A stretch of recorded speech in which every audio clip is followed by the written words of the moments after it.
Leisure time. Did you ever stop to think how much leisure time you really have? Some of us put our leisure time to good use. And some of us, Ken Michaels, for example, spend most of our leisure time just moping. Moping? He thinks I'm moping. Well, who wouldn't mope? There's nothing to do, nobody's around. You know how it is. I went down to the bowling alley, went over to the drugstore. None of the gang was there. All my friends are busy, so what's for me to do? Do you suppose Ken has more leisure time than his friends do? Huh? Well, no, I don't have more time. We all spend about the same amount of time in school, and the rest is leisure time. I've got nothing to do but wait for supper. My friends have more things to do. They're lucky.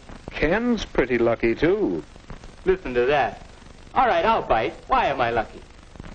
Because you have so much leisure time. Time in which you can do things you enjoy. Time in which you don't have to work. Like this, huh? Is that good? Let me show you a few things. Suppose you had lived 100 years ago. What would you have been like? Take a look. Where? Oh, is that me? Is that what I would have looked like 100 years ago? Well, perhaps. But now, well, let's look back 100 years again and see someone else. Who? Hey, that's my dad. Young man, you get off that bed and get to work. After you clean out the stable, you can build some new steps for the back porch. While I work 72 hours a week, no son of mine is going to loaf. 72 hours? 12 hours a day, 6 days a week. Tomorrow morning, young men, you're going out to get a regular job. You can work too, and earn your keep. Not so good, Ken? Well, let's try another picture. Say about 50 years ago. Oh, hello, son. Well, say, I've got some new pictures for the stereoscope. We'll look at them tonight. Don't forget about your chores. Have them all done by the time I'm through work. And keep the wood box full. Boy, how long will you work, Dad? Why, 10 hours. 10 hours a day, every day except Sunday. 60 hours a week? Boy.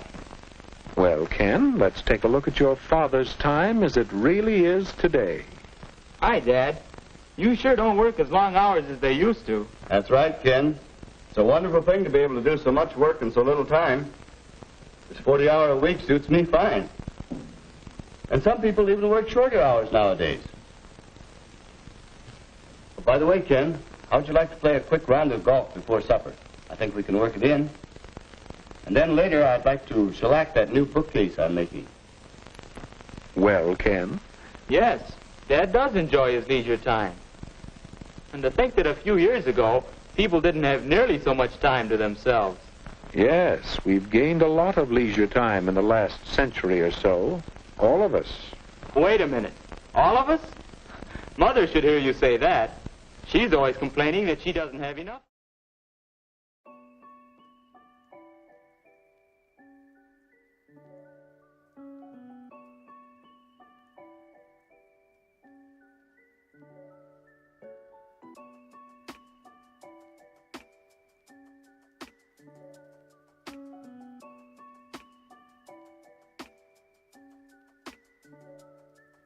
Hello. I'm just making sure everything works. I think this works, right? Hello, everyone.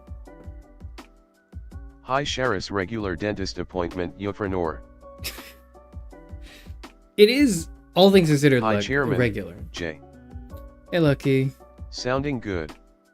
Alright, thank you. Thank you, Komi. And hello, Tara, as well, I guess. And Ari. I'm greeting people now. That's what I do now, is I greet people. Bleh. I greet people.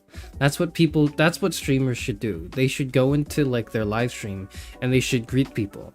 That way, it makes them feel like there's a sense of, like, recognition in their thoughts and what they say, even if you don't actually, which is, I think, wonderful for me because I don't actually.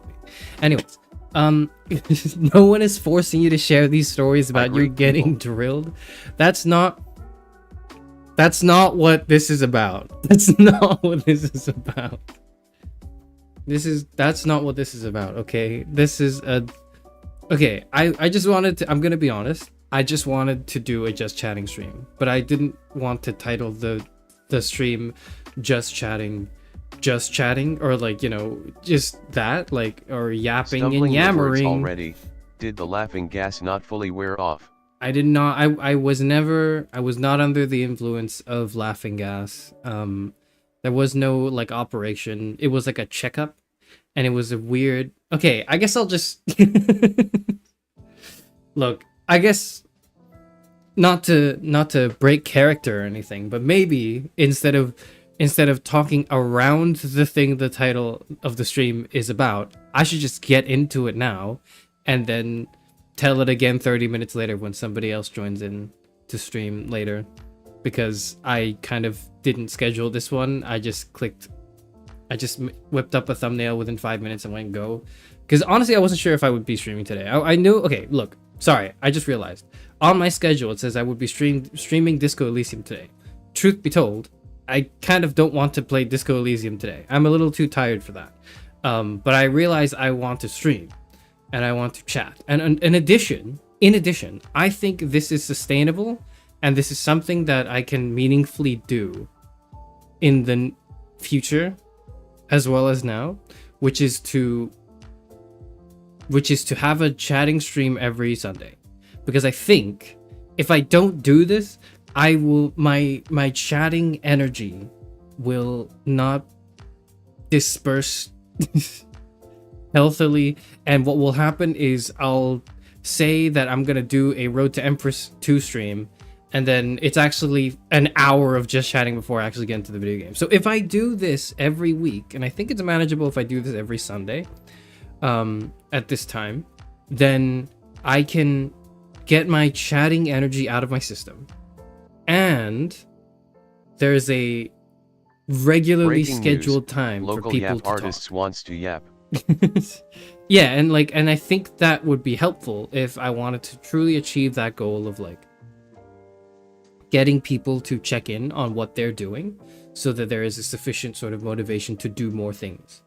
Because that's kind of what this is about. This whole thing is about getting you to feel good about doing real things. It is, in other words, I think normally the YouTube content meta revolves around you thinking you're doing something, but you're actually not doing anything. And I watched a video today by FD Signifier. It was from his like side channel where he essentially talked about the state of political content on YouTube. And how like it's disappointing that people still don't see the facade, or like the kayfabe, or the what have you. He uses the kayfabe wrestling example, right? But the thing where essentially you are not actually doing anything when you watch a political video, or like a video about some sort of political issue, but it oftentimes, at least that's the meta, right, carries the catharsis of having done something, even though you haven't done anything. In watching it and educating yourself, and it's not a stance against educating yourself. It's more like only merely being informed doesn't do anything. But not like everyone, but a lot of people subconsciously, and this is kind of what makes the grip so gripping, I guess, is you watch like political Charis, commentary. Can I ask you a quick logic question? You can. Have you watched Kane B's latest video, in which I would say I actually have, and I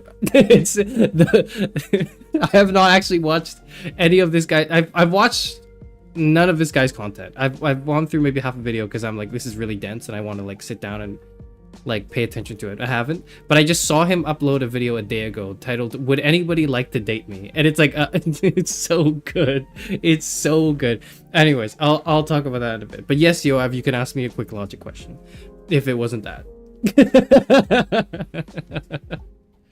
I feel it for real, man. Anyways, what was I talking about? Yeah, so the kind of the essence of a lot of like content like that on YouTube is it's meant to be cathartic. It's meant to feel a sense. It's meant to make you feel a sense of catharsis, as if you've done something, but you haven't. And it appears as something that is radical and revolutionary, but is actually nothing. And I think what I want to do is I want to do the opposite. I want to do something that doesn't feel like it's anything, but it's actually something. If that makes any sense. I don't think that does. But essentially, it's the word, like, maybe it's the word praxis, which is to say, like, just to do thing, to do with, to, like to, in motion, to, what is the definition of praxis? What is the goddamn definition of the word I was gonna say that encapsulated the idea I have? Practice, as distinguished from theory. Yeah, it's just like to do the thing. to do the thing, I think, is more helpful than talking about a thing. And so therefore, my strategy, my bold strategy now is to pretend like this is nothing. To pretend like these streams are nothing, because really they aren't. Not by themselves at least.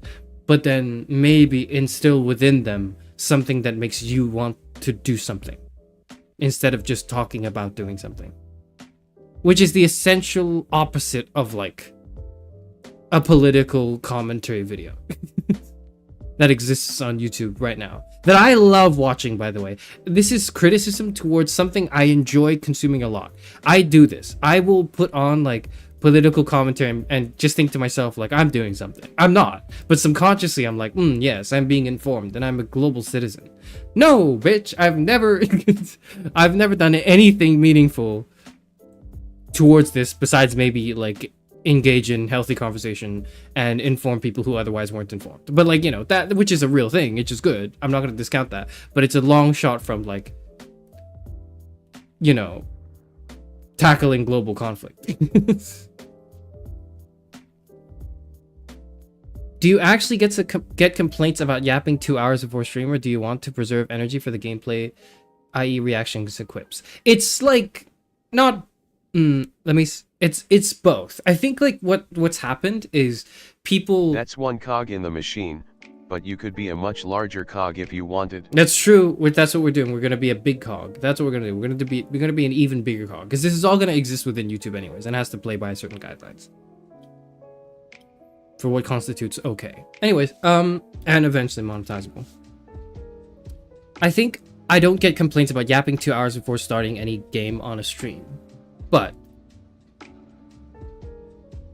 that is because everyone who watches me already expects that. So it's like, it's not, no one is new here. Everyone knows how this works. And that in itself is not an issue. I think that's fine, actually. And to some extent, I intended for that to happen. But also, like, I think it's the latter half of that comment barrels, right? Where I do want to preserve my energy for the actual gameplay itself. Because what I realized is, like, I only have enough energy for 3 hours of a thing. 4 hours, maybe. And if it's going to be about this video game I'm playing, I don't want a third of all of my energy to be dedicated to like unrelated yapping, because then it's like I actually do want to play the game, but I also want to yap. So I need to like, so rather than think, oh, it's been a while since I've done a Just Chatting stream, I guess I'll do one, it's like I should now do one every week because I talk so much. So this is the thing that I must do. Even though I don't think I need to do, I actually think it's really important that I do this so I can get out of my system. Caw motherfuckers. Thank you, Kingun.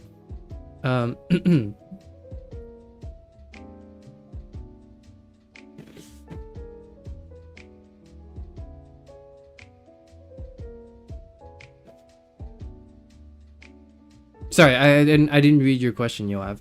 Anyways, here's the question. Is it true that for every bar, there is at least one person in that bar such that if they drink, everyone in the bar drinks? Okay.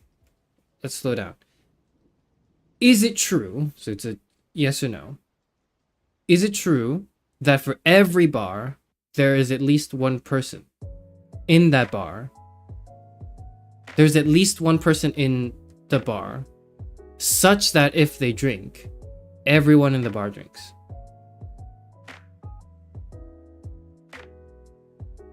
There is at least one person in that bar.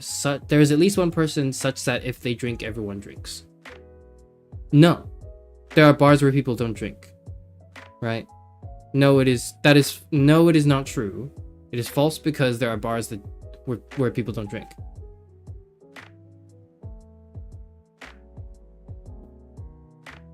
Assuming all the bars in question are not empty. Yeah, because there are people who won't drink. Right? The existence of any one person who won't drink in a bar will invalidate the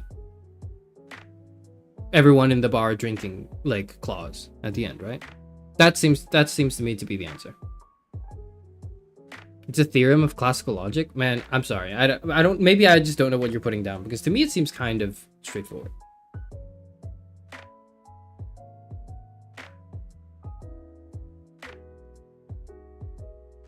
I don't quite understand where it's going, so I'll apologize. I'll let you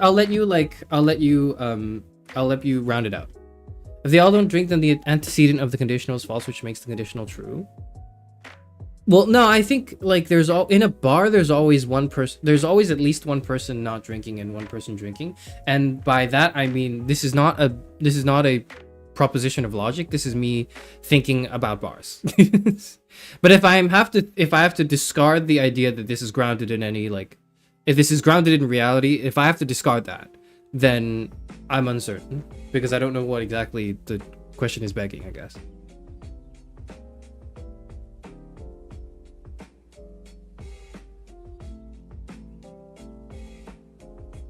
Aren't there pubs that don't let children drink or do dry Sundays? I don't know about dry Sundays, but yeah, there are the pubs. I mean, what? No, most pubs don't let children drink, alone at least. And I think you're allowed to drink if you're, what are you? If you're like over 13, I don't remember what the age is. If you are with your parents, then you can have an alcoholic drink. I think.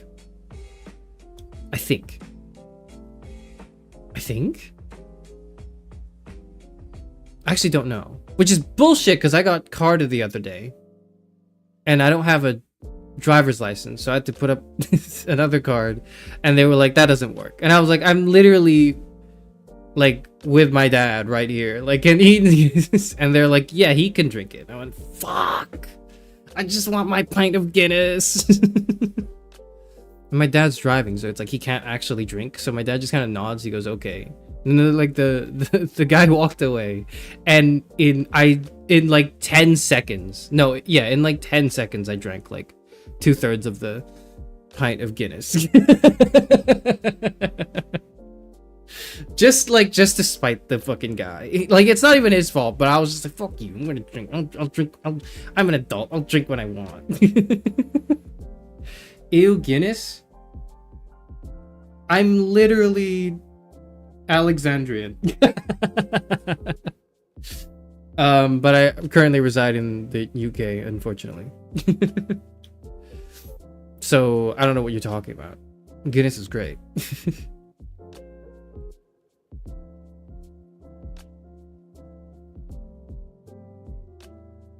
There's some person such that they don't drink, so if they drink, then anything. If there is no such person, then everyone drinks, so the consequence of the conditional is true, and thus the conditional is as well. If there is no such person, then everyone drinks. If there is no such person,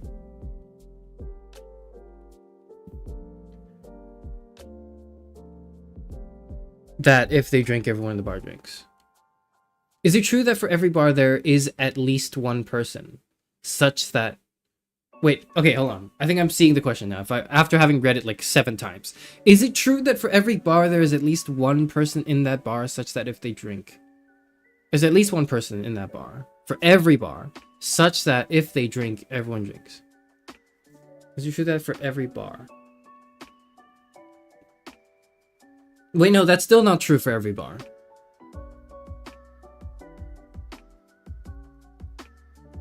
Wait, no, is it? Okay, so what would be... Hold on. Is it yes? Because if it's yes, then for every bar, there's at least one person such that if they drink, everyone in the bar drinks. if they drink, then everyone drinks. For every bar?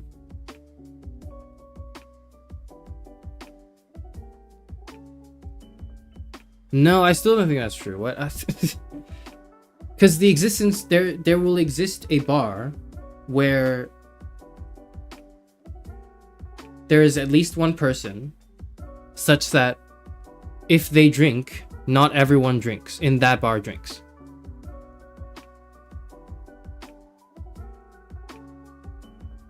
Hold on. Then you're saying, okay, what if the other person who's not drinking, they are that person actually? I see it. I see it now. I see the question. I see the question, Yoav. Sorry, I'm a little slow today. I see the question now. Is it true? Yes. Yes, it's true. Yep. Yeah, it is. Yeah, I get it now. I understand now. I understand the scenario. If everyone drinks in some bar, that's true. If not everyone drinks, there's someone who doesn't drink. For that person, it would be true that if they drink, then everyone drinks. Yeah. I see it. Bro's a non-card carrying 60-year-old getting ID'd. I need to stop getting ID'd. Like, I know it's because I look young, I guess, but like, I can't be, you can't be doing this to me. It can't be doing this to me. It's not fair. It's only true in like classical logic, which is stupid. I hope you found a deeper hatred for classical logic. Don't worry, I hate it too, Yoav. But yeah, no, I see what you're saying now, which I think is it sounded like, and I guess that's what you were trying to demonstrate, Yoav, I guess, right? It sounded like it meant something, but it didn't. It didn't say anything. And you're trying to show that that's classical logic, to which I completely agree, because, and I don't know how much flack I would catch for this as someone who professes a certain adequacy in philosophy, unfortunately, and I think that adequacy is limited and severely diminishing with each passing day. But I genuinely think that logical arguments don't mean anything to me, because it's like, if your premises are true, like the way a logical argument is, like, if you have your premises and then your premises will lead to the conclusion, and to me, and there's like, and it will follow suit, it will follow the premises, and then it will be logical, and it will arrive at the end. Well, either the logic is sound, and so therefore the argument, the conclusion follows from the argument, or the logic is flawed, in which case it's not like a logical argument anymore. And I just think that's stupid. I just think it's because if your claim is, look, my thing is logical, then it's like, Early yeah, well, okay. Like all philosophy is reducible to tautologies, and those are meaningless. Literally me for real. Because if you get from your premises to your conclusion, then you just said a non-statement. Like, it was a given, and it was logically flawless. Then it was a non-statement. You didn't need to fucking say it. All valid arguments beg the question in some sense. I just, like, I don't know. Maybe I'm a little early Wittgenstein build right now. There's a wiki page about it. Interesting. Charis finally stopped getting carded for buying brake cleaners and spray paint, etc. Congratulations, Kingwin. Can I ask you how old you are? You don't have to say this, and you should not reveal any information on the internet by yourselves. But at this stage, like, I know everything about you guys. I know a little too, not everything. I know a little too much about you guys, against my will. So the buy-in's already there. I'm just gonna, roll with it. Mid-30s? You finally stopped getting carded, but you're in your mid-30s. When I was in grad school, one of the first people I'd ever talked to there, because it was a whole thing, because it was a new environment. I didn't know anyone. I was talking to this guy on day one, and it was interesting because it turned out, anyways. So I'll talk about, essentially we started off being like friends, and then we kind of like just stopped talking to each other, but then we started talking to other people, and then those people were talking to each other, and so we kind of came back into the same friend group, which was interesting. But anyways, like, we were going to the bar on the first day, because I was like, let's get a drink and stuff, and he was like, oh shit, I'm a little worried, and I was like, oh, what are you worried about? Like, you don't have your ID? Like, psh, it's fine. It's fine. I have my ID. I could buy. And he's like, no. Like, I have my ID. And I was like, okay, well then you, like, You don't have to be worried. And he was like, no, I'm not usually worried. I was like, why are you not? What do you mean you're not usually worried? He was like, yeah, because I'm like 31. And I was like, what the fuck? You're 31? You're 31? You look 20. You look like you're 20. And I thought that was like, this person was like, never mind. I was gonna say something about my age. So forget the rest of that anecdote. Anyways, some people just don't look old at all, and it's not fair. It's weird. I might be one of those people because I am 60 years old after all.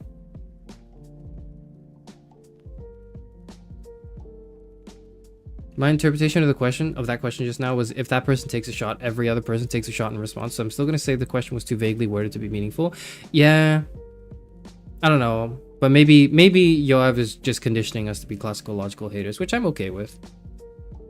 Up until 5 years ago, people would literally be like, "Oh, are you in high school with my son so and so?" And like, no, because I'm not from this area, but also no, because I'm almost 30.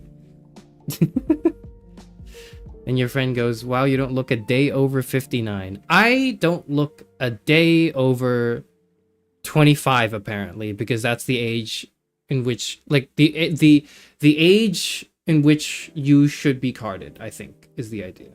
Yeah, that's the idea. That's the idea. Hold on, let me get my... Damn. Okay. Where was I? I forgot. I was gonna jump right into my anecdote, and I forgot to do that. I literally said, I think 20 minutes ago, I said, all right, guys, I'm just gonna go in and talk about the anecdote that's in the title and thumbnail. Here we are now. Okay, no. So I went to the dentist, right? That is an established fact. I have been to the dentist before. That is also an established fact, right? And this, you might not be surprised because some of you may recall a not really an anecdote, but like an experience I had, just a short experience I had with the dentist. And I'm not gonna retell that one because it's a little embarrassing. I say this and it's funny I say this because this anecdote is way more embarrassing. But anyways, I had not been to the dentist in like, I want to say like maybe 5 years. It's been a while since I've been to the dentist. No, maybe not 5, like 3-4 years. I've not been to the dentist. I moved recently, so it's like a new area and everything, and I, getting everything registered. And I was like, okay, like maybe I should go to the dentist. And I thought, nah, my teeth don't hurt, so whatever. Yeah, like they look kind of ugly, but it's okay. Nobody's looking at me and going like, well, that's a looker. Too bad his teeth are fucked up. Like, no, nobody's saying that. Nobody's ever said that to me. Nobody's ever said, too bad your teeth are fucked up, because my teeth being a little fucked up is kind of just part of my whole look. Like, it's just the whole vibe is there. And nobody can attest to this other than Z, I guess. So, but she's going on like a long hiatus, so you guys won't be able to bother her, and you'll never know my identity, etc., etc. Regardless, or appearance. Anyways,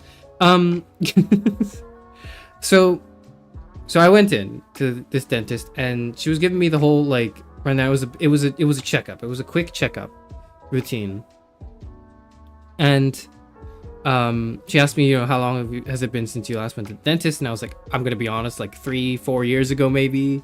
And like, it was, it was not in the same area, so it was harder to get like the transfer of like my medical record or my dental record. I don't even think I had one, honestly. I don't know how it all works, actually. I don't know.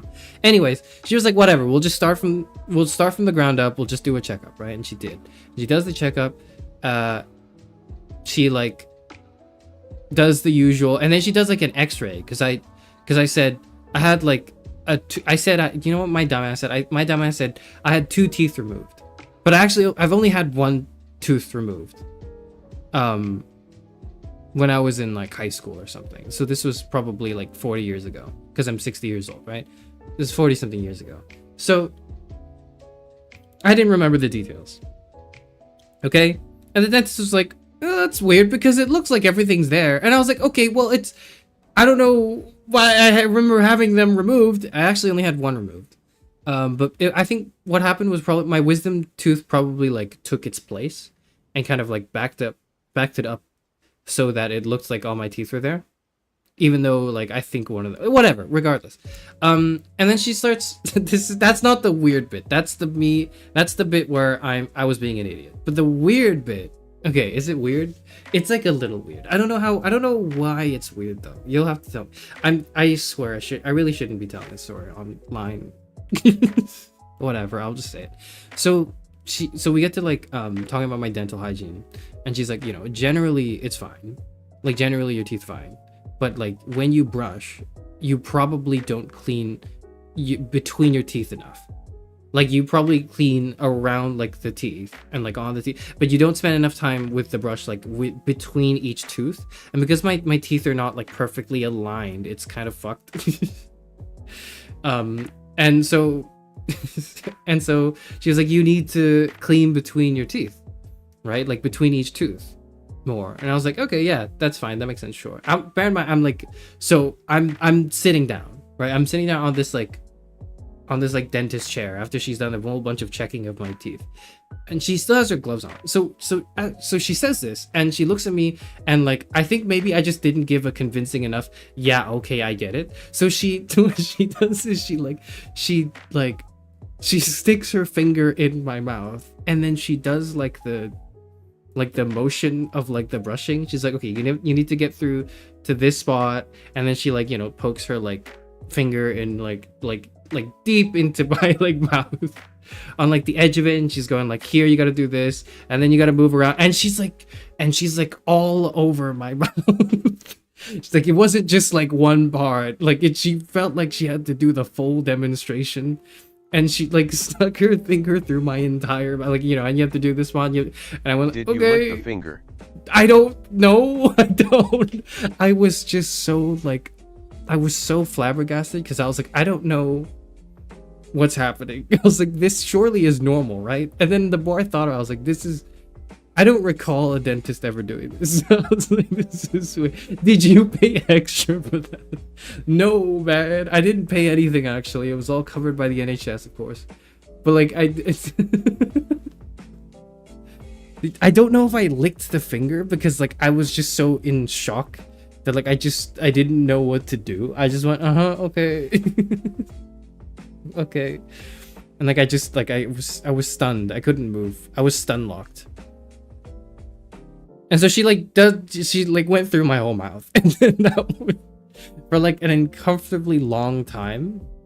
It was not uncomfortable in the sense that my discomfort was grounded on me not knowing how to respond to the situation. Because like I was like, this is fine, but is it weird that I think this is fine? You know what I mean? Like it's like this is not affecting me personally.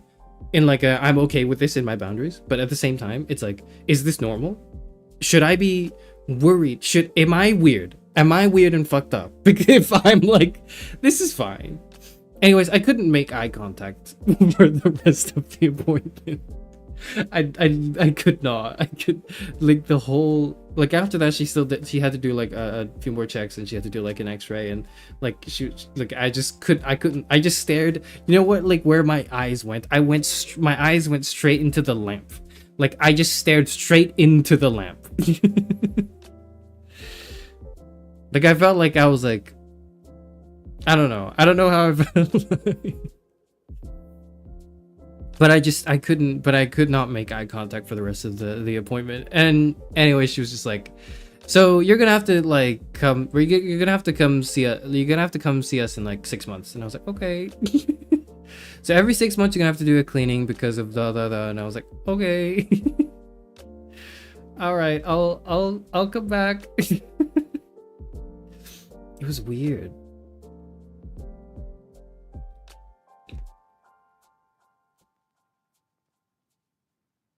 Don't worry, Charis, I had my testicles inspected by my GP last week, all healthy. Okay, but like, they probably didn't like, whatever. I'm not even gonna say what I was gonna say. I'm gonna say it. No, like, they probably weren't like fondling it, right? They probably weren't going like I can't. I was gonna do the motion, and I was like, no, I'm not going to do the motion. You're not gonna see the motion, and it also makes me feel weird because it's like, no, because that's normal. No, but that's normal. You do need to feel your, like, they need to feel it for lumps to check for like cancer, right? Like that's like a normal like thing. Yeah, exactly. Make sure no lumps or nothing. So that's like a normal like, but like, is it normal for your dentist to show you how to brush your teeth, but like with their finger? Like, is that normal?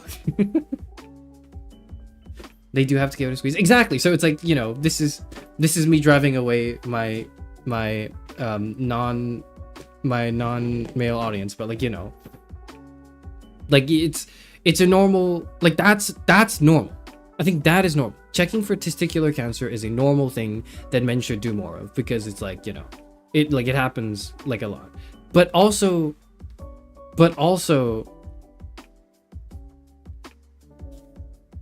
I don't think a dentist should be doing that to you guys. I don't think so either, but like, I don't know how to feel about it. Because I'm like, look, man, I'm not going to say what I wanted to say.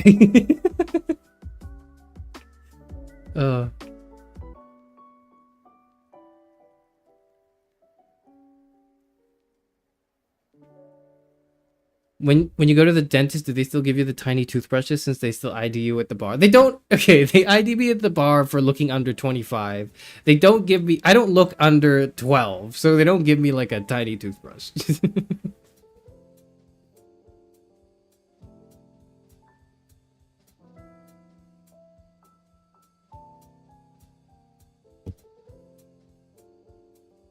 Anyways, I don't know how to feel about it, and it's like, because I think if it were with a model toothbrush, I'd be like, yeah, that makes sense. Like, I'm like, that's been done to me before, but that was when I was like 8 or something, right? Or like, you know, 5 years old or something. But like, I'm a grown ass man. I'm 60 years old, okay? It said it was like with her finger, so I was like, I don't know how to feel about this. What I will say is, like, it wasn't unpleasant, but it was weird. It made me feel weird. It made me feel like there was something wrong with me for some reason, even though I literally didn't do anything. I'm like, the way I responded was messed up. How? I don't know really, but anyways, anyways, that's it. That's the dentist anecdote. You can close the stream now. You can go away from the stream now. That was what I wanted to say. I don't know how to feel about it, in the sense that, like, I don't know why. I don't know why I'm like this. But I'm going back in 6 months, so it'll be great. You should consider the fact that they do it very often and wouldn't bat an eye. That's probably true. The thing is, it's probably normal to them. It's just I haven't been to this dentistry. And I haven't been to the dentist in like many years, so maybe I've just forgotten that this is just something they do. But it did make me like feel a little uncertain. I was like, I don't know what's going on. You can admit you were into it. I wasn't like, this is okay. First of all, this is not a safe environment. This is a safe environment for you because you're a chatter and you are the extent of your presence is the username on your thing. And that is untraceable to you. But like, I am like a person who talks on this platform and has ambitions and goals. So this is not a safe environment for me. This is safe for you. This is not safe for me.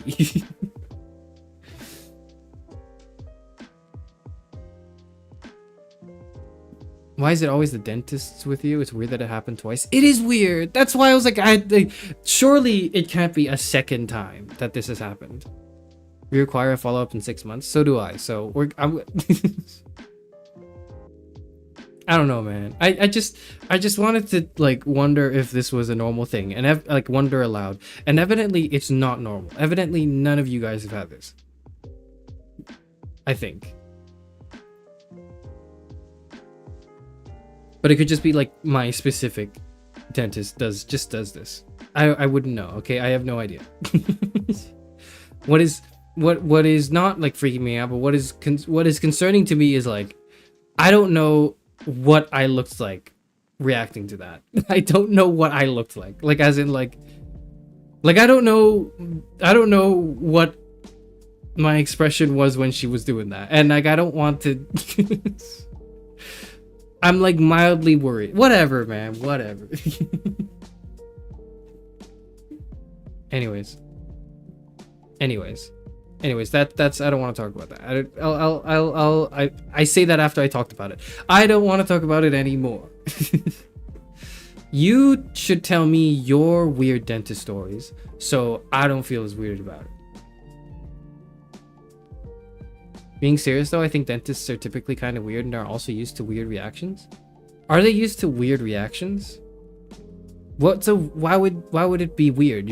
Okay, I guess it is weird because you're like drilling a hole in somebody's mouth.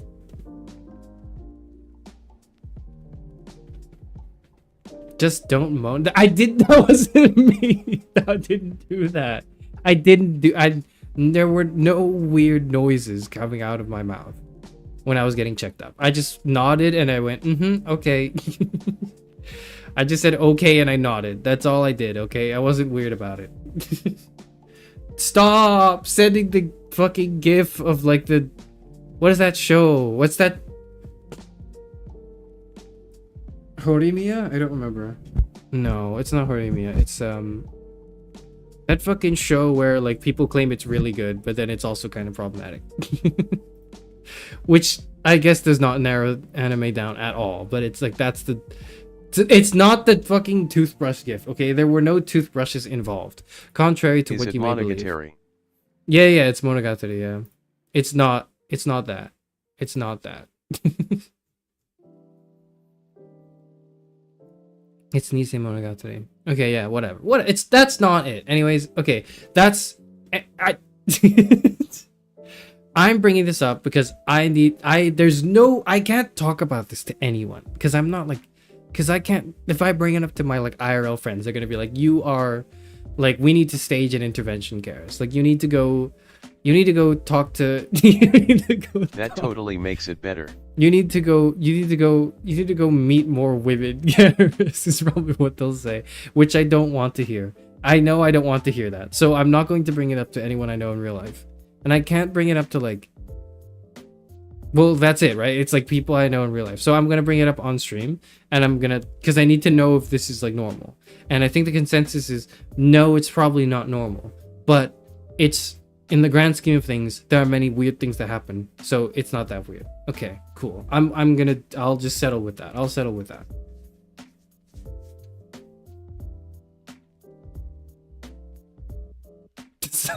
Stop sending the emojis. For like the finger. Stop. You can tell philosophy. That's what gen mates are for. I don't think I want to. I don't think I want them to know this. I think Tia might click on this later. Axe is probably busy preparing for his anniversary stream, to which we're going to raid, by the way. I want to raid. That's my goal today. Is like I want to stream until Axe does his anniversary stream, and then we like raid into him. That's the idea. Because it's his anniversary stream, so we should do that. Everyone should go watch it. It's in like how long has it been? Okay, it should be in about 2 hours and 40 minutes. So you're gonna be in this stream with me for another two and a half hours or so, and then we'll go into Axe's stream. I'll have to sleep on Mr. Stream. Okay, then don't worry about it. Just like watch it tomorrow or whatever. Just watch a VOD or don't. Whatever. You can do what you want. You don't have to watch any stream. There's no obligation to watch any stream. It's just if you're here in 2.5 hours, then I'll bring you over to his stream.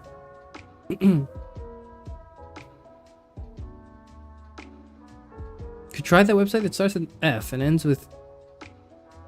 I don't know what that is. Should I be Googling that?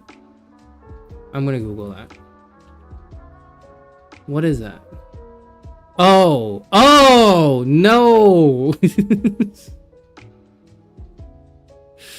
Oh, no. I'm okay. No, I'm okay. I'm okay.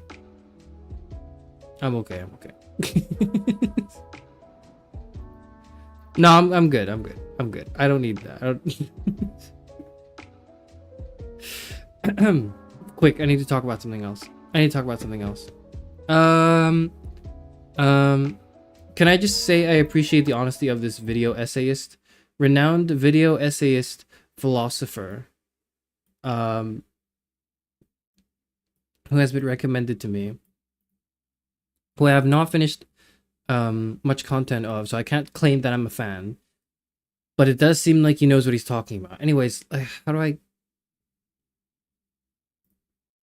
Let me try to set it up.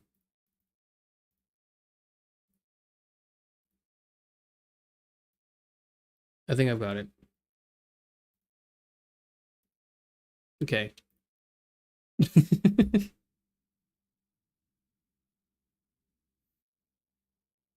Can I just say, I was pleasantly surprised to find this in my feed today. And it's from this guy, Kane B, who is a renowned philosopher, content creator. He does, like, you know, he does philosophy content, which is very, it's like hardcore. It's hardcore philosophy, I would say. I would say it's like, this is not 101. I don't think this is philosophy 101. I would say this is like 3. At least this is a 301 at least, I think. Hello YouTube. In this video, I'm going to look It's at really solipsism. hardcore. In particular, I'm Because gonna look at... it's him talking, and it's pretty dry. It's him talking. He will lay out the argument, and it will be on the screen, and that's the whole. And it's 50 minutes, and it's incredibly like intensive, and like you need to be locked in and paying attention. Anyways, like this guy does like I would say philosophy 3.0 something content. So this is like advanced. This is, if you know, you've gone through the very, very basics pre 101 stuff with me. Then you do maybe the 101, the 201 stuff with Axe.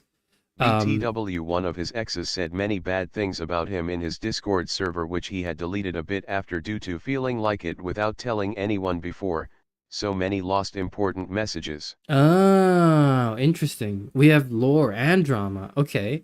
Anyways, this guy, like, who posts videos like that, posted one a day ago titled, "Would anybody like to date me?" And I'm just gonna let it play. It's so good. Hey YouTube, so I am currently single. So if there are any women watching this who would be interested in dating a global phenomenon, by which I mean a Z-list YouTube philosopher, get in touch. My email is kanebaker91@gmail.com. I've been told by people who know me that my personality is much the same in real life as it is in these videos. I'm not putting on a performance when I record these things. So if you've seen my videos, then you know a little bit about what I'm like. Yeah, I'm sure there's a lot of you thinking, you know, why on earth are you putting this up on YouTube? YouTube isn't a dating platform. Well, I mean, all I can say is I've done this before and it has worked. So why not is the way I look at it. Yeah, that's all I wanted to say for this video. So I'll leave it there. And yeah, I look forward to hearing from you.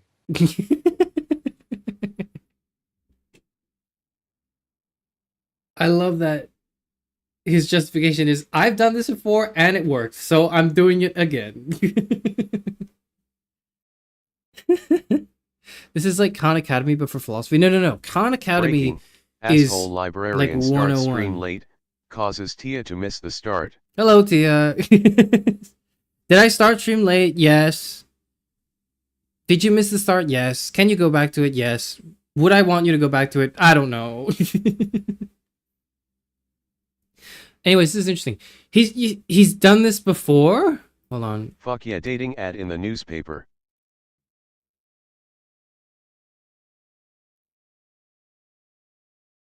No, he does. He's not done that. He's not done that yet. Nope.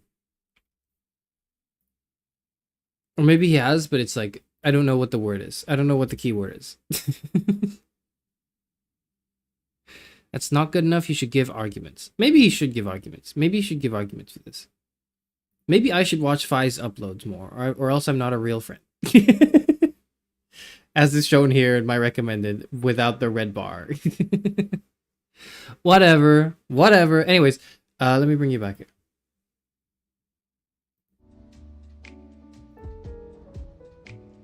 But this is, yeah, it is very much a dating ad in the newspaper. I had like first attempt probably privated. Could be the case. I had this dream like a few weeks ago that this video reminded me of. And it was like, okay, it's not that in the dream I did this, but in the dream I had like somebody I knew in my life who knew that I did this just said to me, okay, the dream is like nothing happened in the dream in the sense that it was like a conversation in a dream. And it's weird because nothing happened, it kind of seeps into my subconscious and makes me think, oh, this is a conversation I've had, but when in fact this is not a conversation I've had. Like I made this up, like it's in my head. My head made it up, right, this conversation. But I remember talking to a friend in this dream about like kind of just like life in general, and this person's response to whatever the hell I said, I don't know what it was to say, hey, why don't you just post like a video, or like why don't you just announce on stream that you or ask if people want to date you on stream. And I was like, what the fuck kind of suggestion is that? That won't help me at all go through any of this. I think the context of the dream was I was talking to them about my like, well, I was essentially... Charis is great at vividly hallucinating woo-woo. I was probably, and I say probably because I don't remember because it was like a dream, but I was probably talking about like giving them the rundown of the Valentine's anecdotes that I had previously talked about on stream. So it's probably the 10-year crush crisis, shall we say. And then yeah, and then this person, and then my friend said this, and I was like, what the fuck are you talking about? Why would that help me at all? This doesn't make any sense. I woke up from that dream and I didn't really think about it. I had breakfast, I brushed up, and then I started thinking about it. I was like, and then in my head I said to myself, that was a weird thing my friend said. Why did he say that? Let me text him right now. And I took my phone out and I was like texting him. And as I was typing it out, I was like, wait a minute, no, that's not a real conversation. I didn't have that. I made that up in my mind. That is a conversation I made up in my mind that I was about to accuse someone of doing. And then I was like, oh my God, is this what it's like to be like the classic story that men tell? Which I never understood, by the way. But like now maybe I'm beginning to understand. The classic story men tell of like, oh, my spouse or my like girlfriend got mad at me because of something I did in their dream. And it almost seems like apparently it's like a shared experience. And like for the first time, I understood it from the other perspective. From the first time, I understood the other perspective of like, I just made this up in my head. This didn't happen. I made it in my head, and I wasn't mad at my friend. I wasn't mad. I was just gonna be like, why did you say that? That didn't help. But like, but you know what I mean? Like I understand. So now I get it. Women, I get it. Women, I understand. Charis is literally dream GF. I actually do understand this now, because I had a dream where somebody did something and I was about to not confront, but I was about to talk to them about that thing they did in my dream. It was my dream. They didn't do anything. Whatever.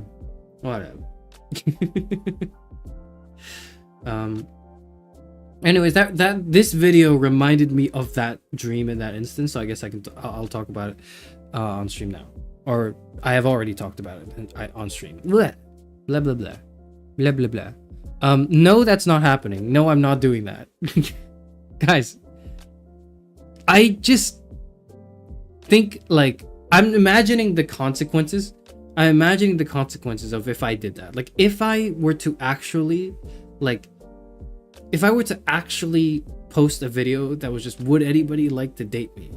First of all, would I even do it? Would I do it with my, like, would it be like a face cam video? Like, would I just show my face and everything and just say, fuck all the years of me trying to be secretive and private about my life and my personal identity. Fuck all that. Let me just show my face. And then go, would you like to date me? Here's my email. Reach out. Like, what the fuck? Who am I talking to? People who watch this channel? Why would you want... I'm not gonna ask that. Like, that's so radically different because I'm not this channel, I think. You can do that like you could. No, I couldn't. Like, because if I did that, it would completely undermine everything I've done in the 2 years I've streamed. And then people would like think that was a joke. I think people would not take it seriously.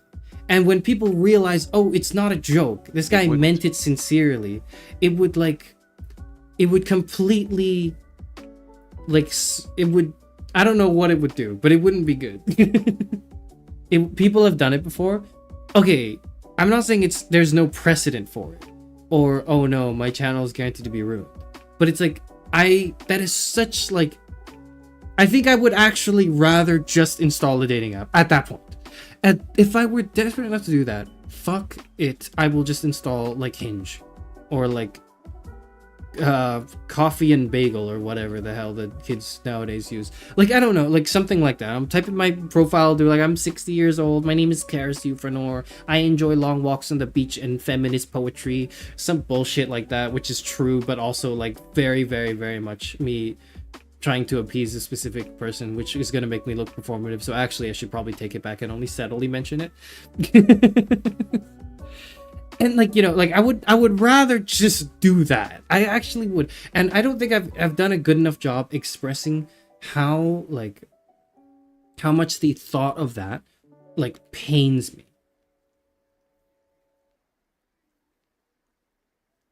It's a sunk cost fallacy. That is it's a beautiful like not thumbnail. a sunk cost. And WTF did I just come into? You just came into me talking about Kane B's latest video. He's a hardcore like philosophy nerd guy on YouTube who does like really thick, dense videos on articulating like complex philosophical arguments. And yesterday he posted a video that was like a minute long, and it's his face cam, which is a somewhat rare occurrence, but he just goes, would anyone like to date me? Here's my email. I would look forward to see. I'm doing this because I did it before and it worked. Okay, goodbye. Which is so based, I think, but is also weird. And I'm now wondering what the consequences, like what would that timeline look like if I did that?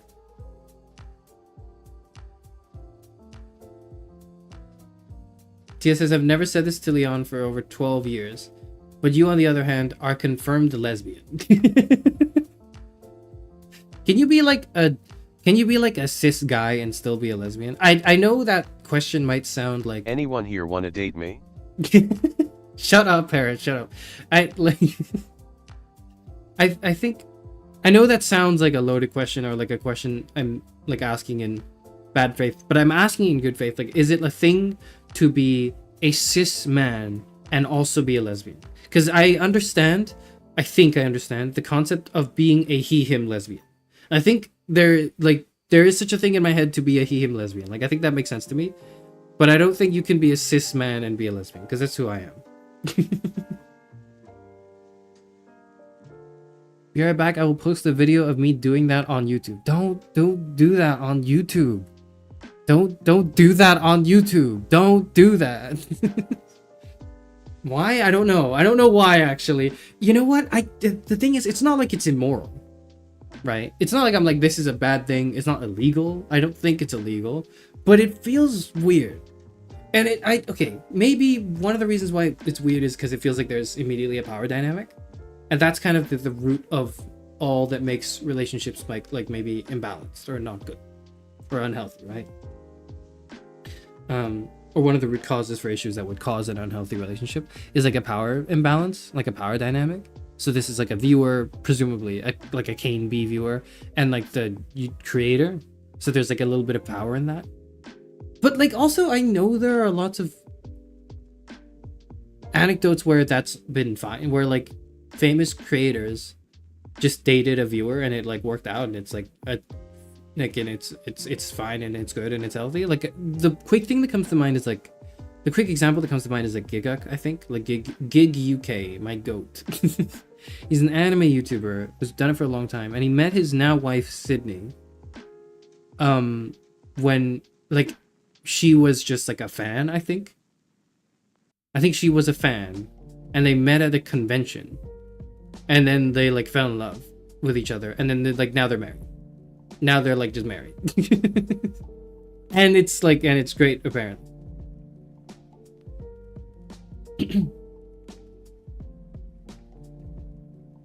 I have unironically been told that I was a lesbian on the inside by a woman I was kind of sort of dating.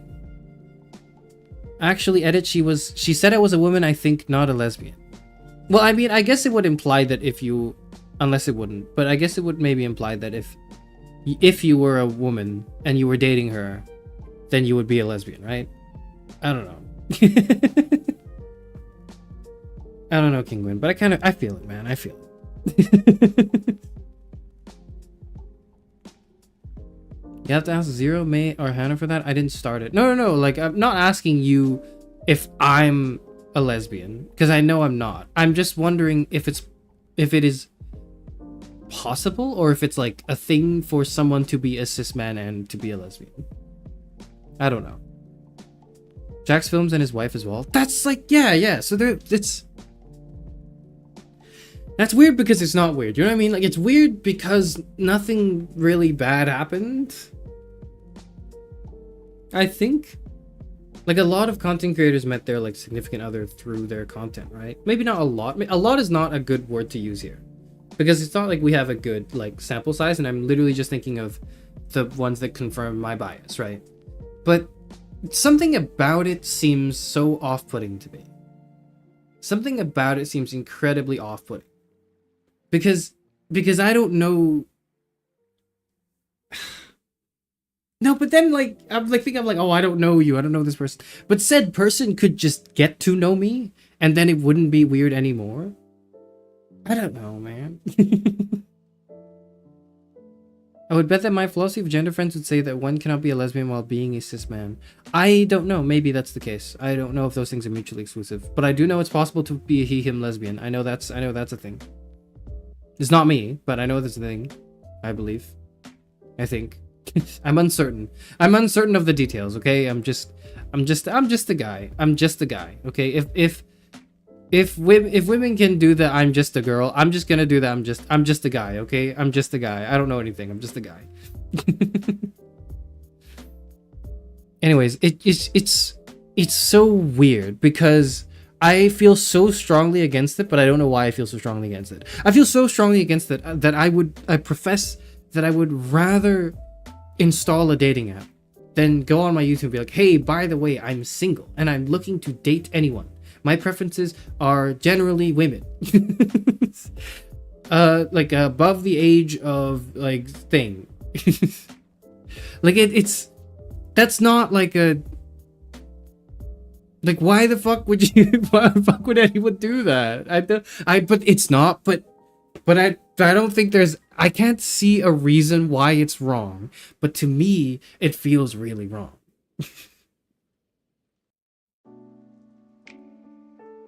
A good amount of content creators just married their fans, huh? I say as I'm also in that camp of content creators. Really, Lucky? That's crazy. Then like, okay, but so it's not weird, right? Like, or at least is it weird? But it worked out, or like, what did it work out in spite of how weird it was, or was it just not weird at all? If you don't mind sharing.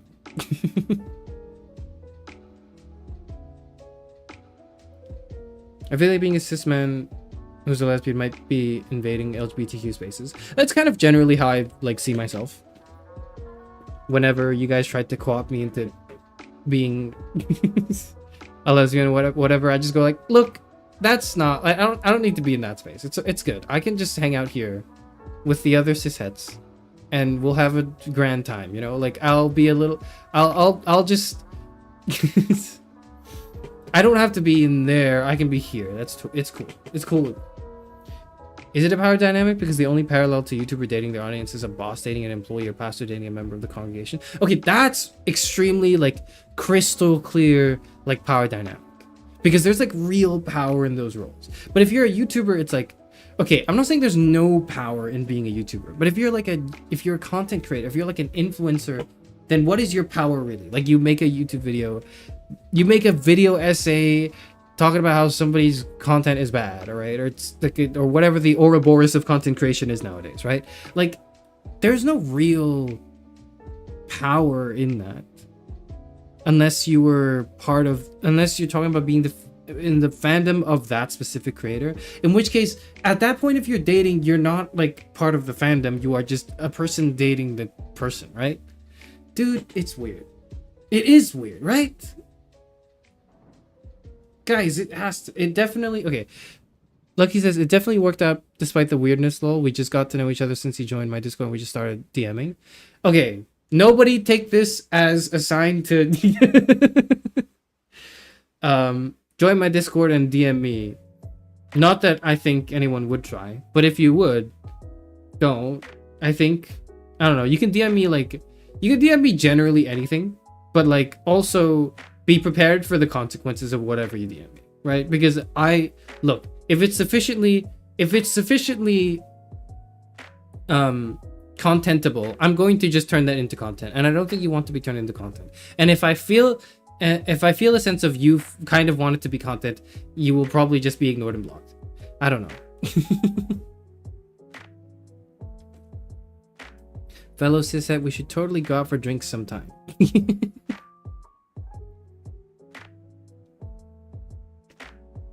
I sort of met Leon through content creation. Don't dox me, Charis. Right, yes, yeah.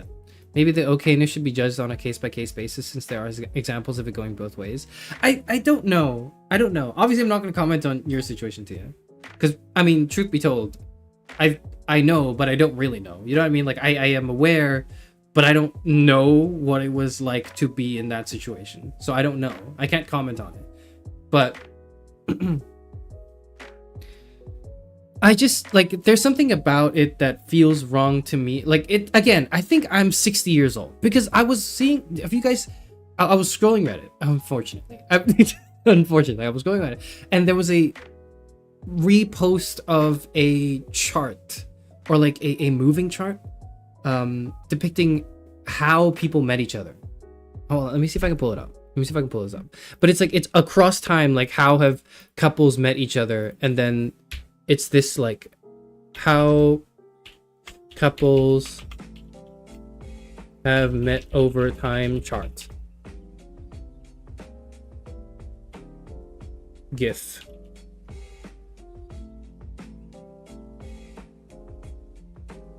(1930 to 2025). Shut up. Okay, this is not the one, but like, I guess it probably is true.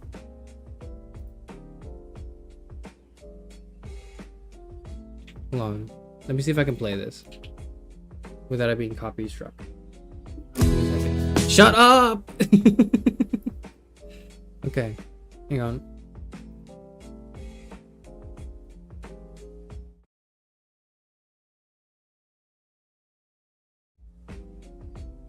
Actually, I'm gonna keep my BGM on. I feel like power dynamics are quite complicated because there may be multiple ones at the same time. If one has more power than another in one context but less than another, does it like cancel out? I don't know. It's a good question. I think it's definitely a nuanced and layered one.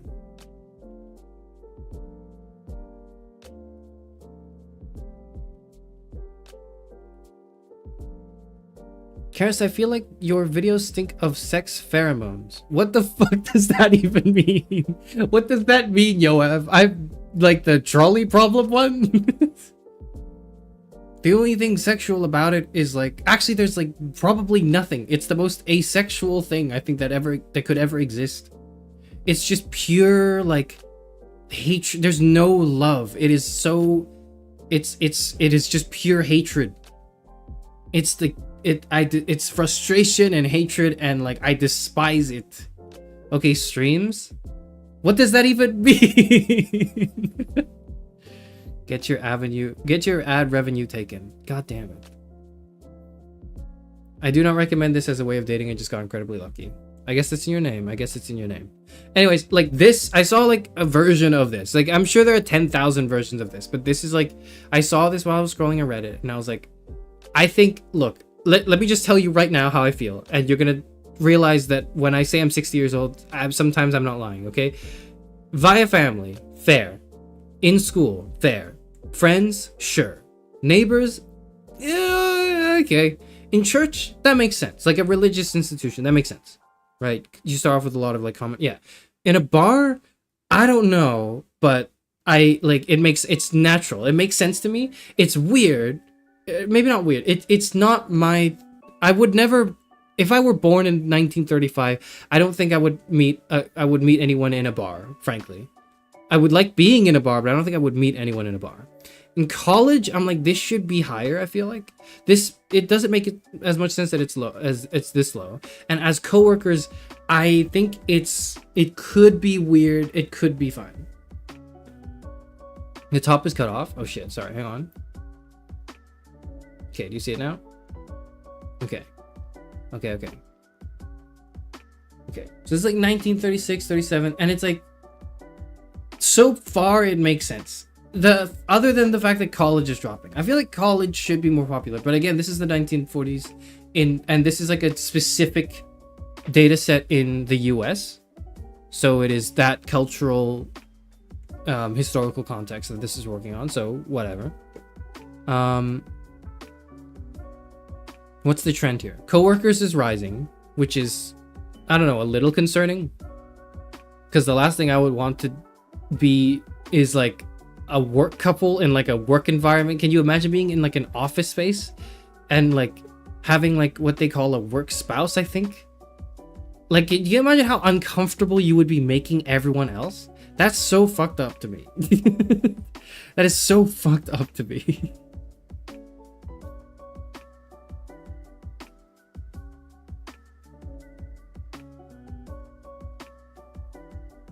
Actual girlfriends I've met in school or at a store, or my realtor introduced us. That's fucking weird too. That's kind of weird too, Kingwood. What do you mean? And then we see like online, and now my 60-year-old like fist waving at sky angry old man in me is going like, this is a mistake. You shouldn't be doing that. This is fucked up. There's no actual reason why I think this. And I don't think it's very well justified, my emotions towards this. But I feel like this is messed up.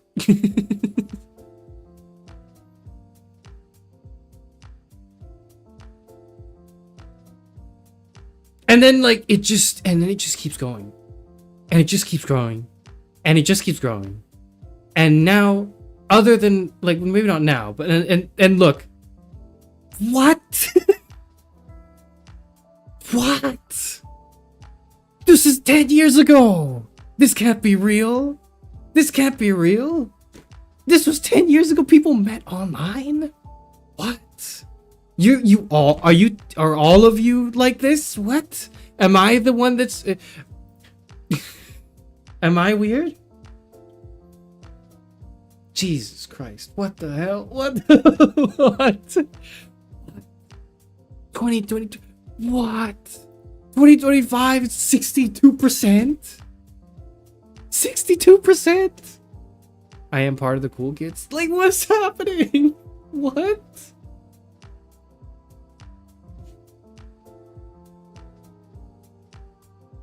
How are people meeting partners as their neighbors if people live in the suburbs? Are a majority of people already married there? I have no idea how that works, I'm gonna be honest with you, because I was always more of a city guy. I was a city boy. So talking to your neighbors is like a weird thing that I wasn't used to for a long time. I'm a little bit more used to it now, but like, you know, no, not in my youth. So other than that, like all the others, I'm like, you know, these to me seem like sensible. Coworker seems like, I don't know, it could be weird, but maybe I'm thinking of coworkers who date each other, who make it everybody else's business. That is to me like that's a big no-no.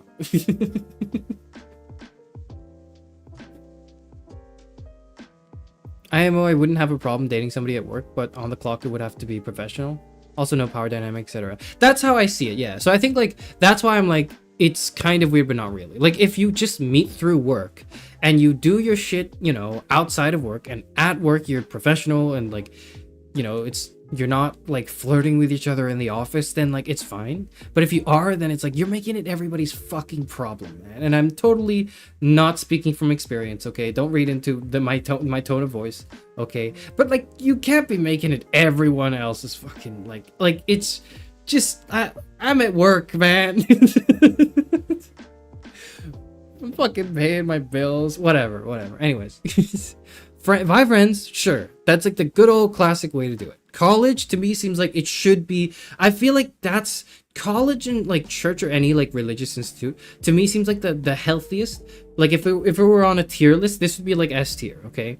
And the reason these two are in S tier is because like in college you are meeting people who are probably very likely from similar socioeconomic backgrounds, probably similar educational background, probably similar interests, and perhaps if it was from somebody who you share a major with, you know, the same like I guess level of the same like specialty and like the shared interests, shared field, right? Like to me, I'm like that makes sense. Via church or via like any like religious institution to me also makes sense because it's like your like life is aligned, right? Like your worldviews are aligned with each other such that like you already know if you're, you know, if a certain religion that what your stance is on kids, what your stance is on marriage, what your stance is on you know, sex before marriage, etc., like you're all like kind of I guess you're already aligned in so many of these really important things in like a relationship that to me it makes a lot of sense.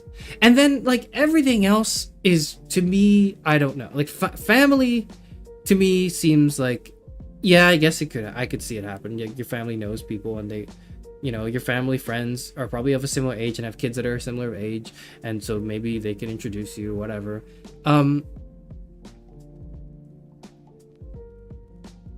In school, I'm like, yeah, I guess that makes sense. You know, it's the high school like sweetheart trope, right? That's the trope.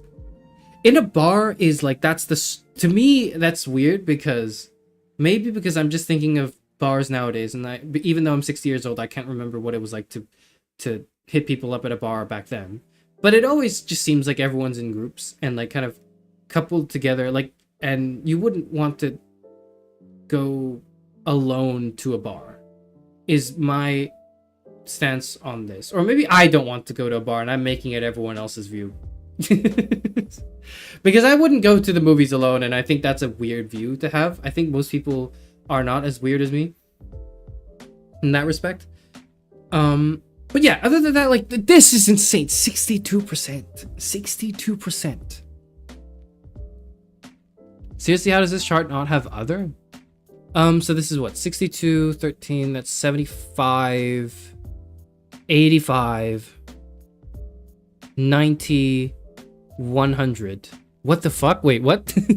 Hold on, the numbers don't add up. This is bullshit. Is this just Stanford University social science data set? Is this true? 62 add 13 is 75, right? Yep. 75 add 9, because this is 76, right? This is basically 76. So 76 add 9 is 75 add 10, which is 85. And then 85 add another 5 here is 90. 97, this is 100. We're on 106%? We're 107%? I guess this isn't real. I guess this is not real. Whatever, man. What?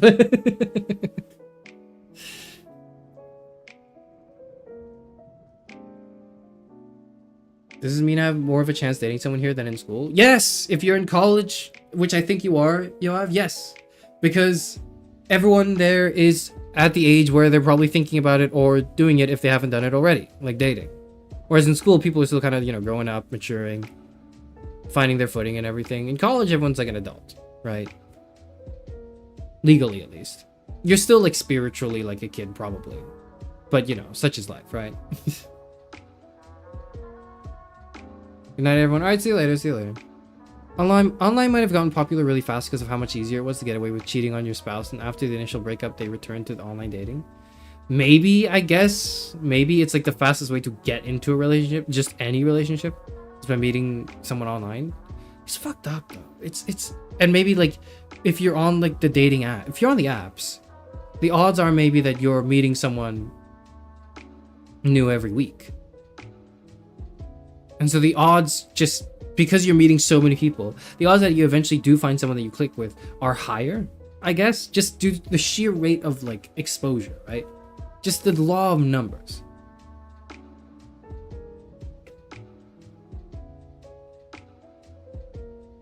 Leon was about to do Christian and I was a working class atheist, but somehow it worked out. So evidently you guys didn't meet at a church. But it's still like 62, like, so does that mean my like refusal to, this is getting into territory that I might be uncomfortable with, but I cannot be more uncomfortable with talking about this than I was about like the toothbrush thing, not the toothbrush thing, the dentist thing just now. So we're good. Is how I justify this to myself. Like, are you actually shooting yourself in the foot if you're like, I'm never installing any of the apps because this is the devil's work. I don't want any of this in my holy body. No, thank you. I do not want none of them apps. Nuh-uh. That is evil.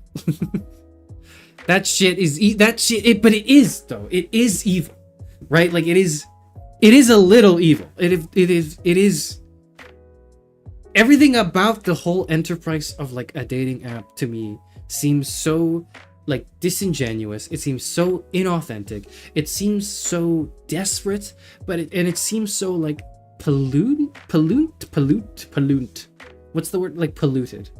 I don't know why I wanted to say pollutant. Like I was thinking pollutant, I think, and I wanted to say polluted, and I just said pollutant.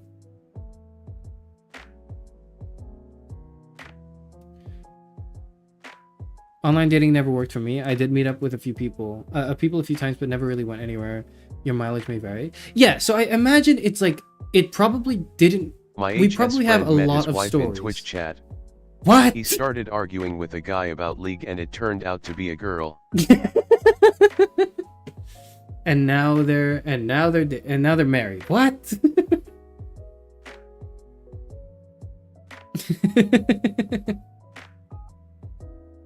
That is an interesting origin story. But like that's weird. Isn't that weird? Is it not? Am I the only one who thinks this is weird? Am I the only one who thinks this and like this is a little weird? I don't think it's wrong. I don't think it's immoral. I don't think it is bad. I don't think it is illegal. I don't think it is any of those things. But it's weird. It's weird. No? Am I weird? Am I out of touch? Is it because I'm 60 years old and I refuse to change my ways? LMAO and II_tag. Surely it can't be. But yeah, Annie, that sounds kind of crazy. Met his wife through Twitch chat. Man.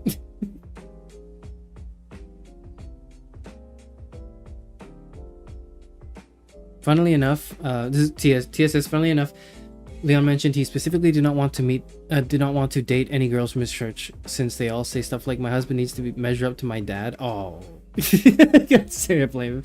Yeah, okay. If they're all saying stuff like that, you really don't want that at all on you, I think.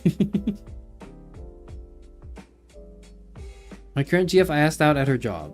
Okay, were you working the same job or was it like a different, like, were you like colleagues? Were you associates? Did you ask her out at her job, like as in like during office hours? Like what do you mean? Depends on if you have a job that makes you go to trade conventions, you probably would be fine with dating apps. I don't think I could ever be fine with dating apps. I actually this is such a hurdle in my like brain that I can't get over. And it's not even like Charis Euphranor is desperately single. That's not what this is. Okay, that's not what this is. That's not what I mean. I'm actually happily married to my wife, who is actually rather well known. You might know her. She is her name is Kafka Honkai Starry. No, but on a serious note, like I'm engaging with this topic so earnestly and so like passionately because so many people are doing it. Like, it's not like, oh, this is a niche, like 5% statistic thing where some people are meeting online and I'm just, I'm a man who needs to get with the times, like no, this is a majority of people are meeting together like online. This is almost like the new way people find like love. And it's not even about what my mileage on this would be. Like, I don't think my stakes are very high in this. Because again, I'm happily married. But again, I'm not thinking about myself. I'm thinking just like I'm trying to tease this out in my psyche. Like why I think this is weird. So hold on. Somebody mentioned this was sad. I read the comment. Who said this? I don't remember who said it. Oh, Yoav said this earlier. When the online bit like went up, he was like, this is so sad. Why is it sad? Because I completely agree with you. I actually think or like at least maybe not like, I agree with you like intellectually, but like emotionally I'm like, oh wow, this is a bad trend. Why do I think that? What is wrong with this? Because there are things wrong with it, but there are also things wrong with like all of these. Like, it's certainly less inappropriate to meet someone on Hinge than say to date your boss. Like it's significantly more morally acceptable to just find someone on Grindr or whatever, right? Like it's so how come I feel so weird about this? I don't know. How come I feel so weird about Kane B posting this video titled "Would Anybody Like to Date Me?" where for 1 minute he just says, "Hey YouTube, so I am currently single.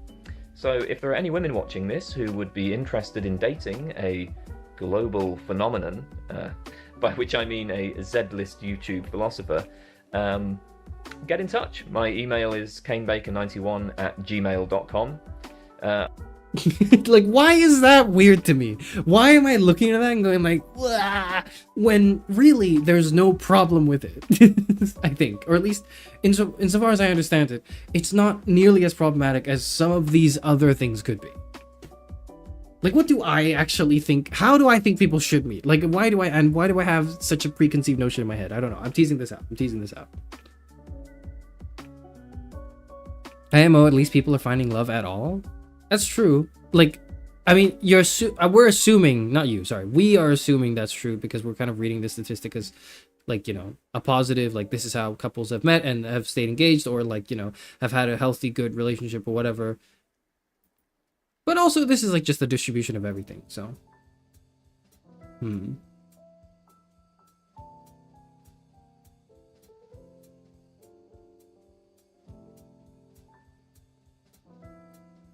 No, we were not coworkers. That's why I'm saying the chart needs another option. I literally chatted with her for like 2 years whenever I saw her at the store. Okay.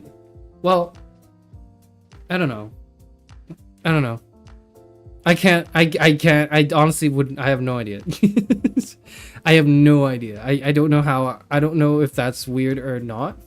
I think that's like normal. I think that's like the way you're supposed to go about it. As if there were a specific way you're supposed to go about it. See, again, right? Like I'm critically reflecting upon the language I'm using and like the biases and the preconceptions I have to try to tease out why I feel like this is weird.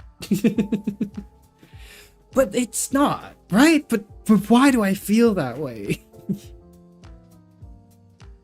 Serious take, I don't think there's a problem. It also seems strange to me. Why does it seem strange? Is it just because, like... Fast food versus because homemade we're old? meal. Same goal, same intent, same end, different means. Medium is message after all. Hello, Gob. Hello. I hope you have watched Project Hail Mary since we last spoke. If you haven't, then it's fine, but I'm just hoping. I remember the Ryan Gosling discussion. Regardless, fast food versus homemade meal. I don't think it's fair to say that online dating is fast food. In the sense that, like, the dating itself is not the fast food. I think the dating app is the fast food, maybe. but the actual dating of it is still like, it's entirely up to the people, right? Like you could meet up and go do the classic thing of, I don't know, watch a movie or go on a dinner date or like go to the aquarium or you go to a museum, do something. Like you could date conventionally, maybe we should say. You could date conventionally but meet through unconventional means, or you could date unconventionally, like where you could date, you could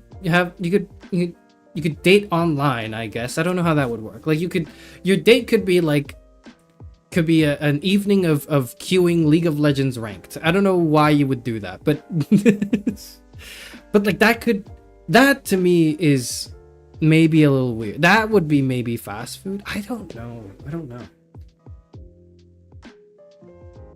Does it really matter where you meet that person if you end up doing the same thing anyways that you would otherwise do if you didn't meet them online? Like if you met them via friends, you would go on a date to a theater nearby. If you met them online, you would do the same thing. Is there such a difference?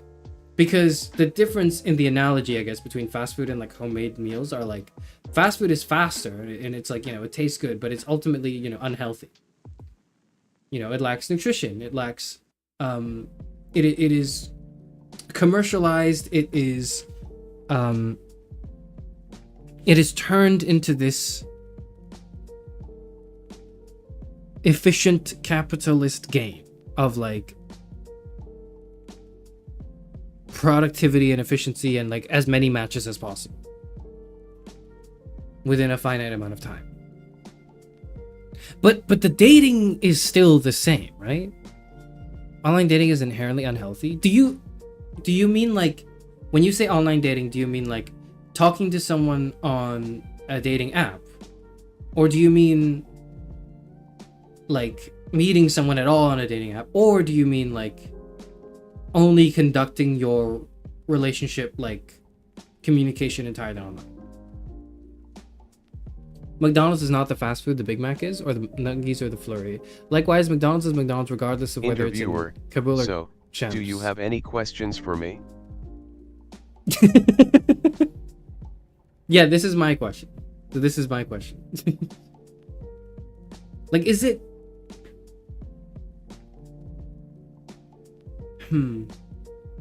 Online isn't leading because it's a superior option. It's a downstream of increasing social atomization IRL. Yes. So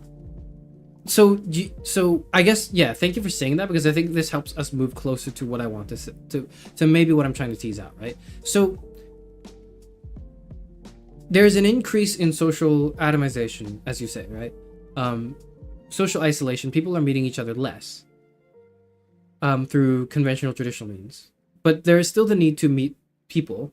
And so we've developed, or there have been apps developed for that. People are using those apps now because we can't, meet people through any of the other options, which are on a downstream because of the decreasing or the increasing atomization that's happening. So that is not a good thing in the sense that it's not a good trend in society that is happening. That online dating is more prevalent, or couples meeting online is more prevalent, is indicative or maybe symptomatic of a trend in society that we might not like. But that doesn't mean... But why does that then mean that I think Kane B's video is weird? Because Kane is probably, like everyone else, someone who suffers from this societal trend of increased social atomization, right? So you still have to meet people, even if you are socially atomized. And this is just now the way to do it, right? So this person is doing that. And so I find no moral argument or anything like that against it. I can't justify why I think it's weird, but I think it's weird. And more importantly, when I say I think it's weird, it's not just that, oh, it's a little weird. I mean, I would never do that, is what I would say. And what I would assert. But I don't know why I'm so confident in asserting that I would never do such a thing. This is uncharacteristic of me, or so on and so forth. What is this about my psyche that makes me think this. I feel like it's... Gov says, I feel like it's intrinsically against our human nature to not touch grass, man. I don't know. It's against our nature to not touch grass. Yes, I think that's true as well. I think... But if there is such a thing as essence... the essence of a human being. If there is such a thing as human nature, I would say that, like, we probably gravitate towards grass. Like, I think that's true. Probably. But, like... But if you kind of, like, if you're born now, maybe not now, if you're born, like, I guess 15 years ago, 18 years ago, let's say 18 years ago. That would be what? What's 18 years ago? Shit. That 26 minus 18 is 8. 2008. If you were born, like, 2008.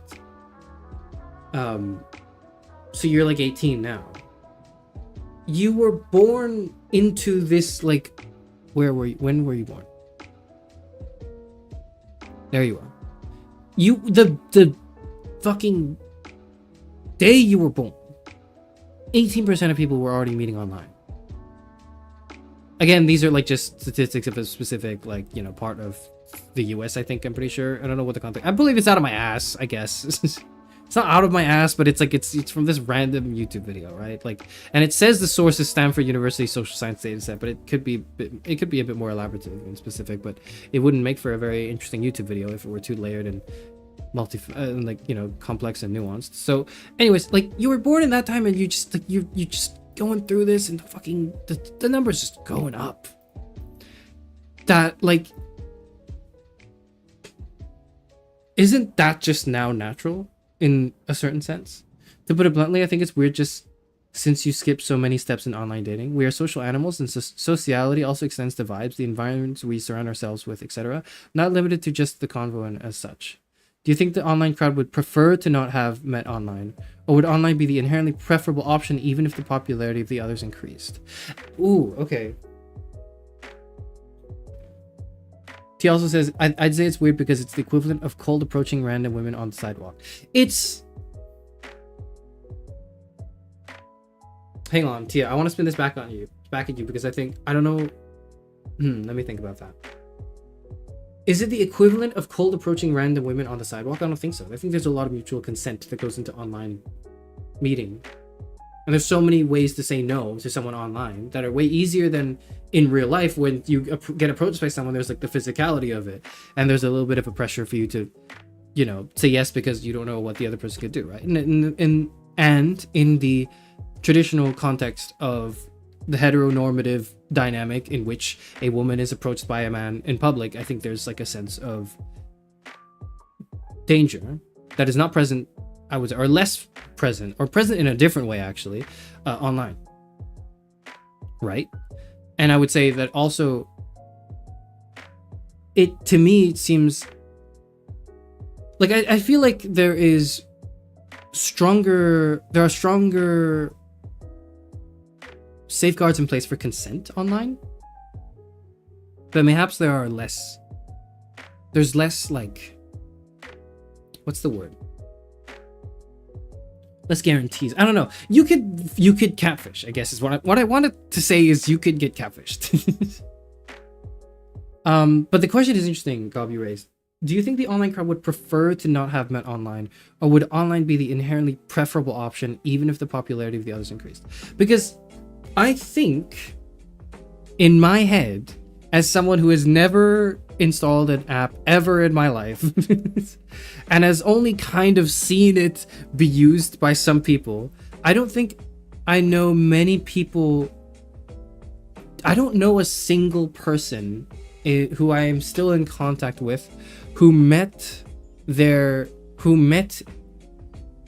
no, that's not true. I know some people who met their current, like, partner online.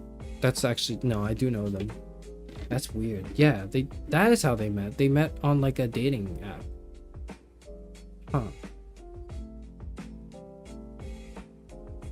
But it was also like a series of people, like, from the people I know who have met people online and are dating someone who they met online, they have had a history of dating a lot of other people online. Like, it was like they had to go through like 20 potential dates from an online interaction to eventually actually find someone they vibed with, I think.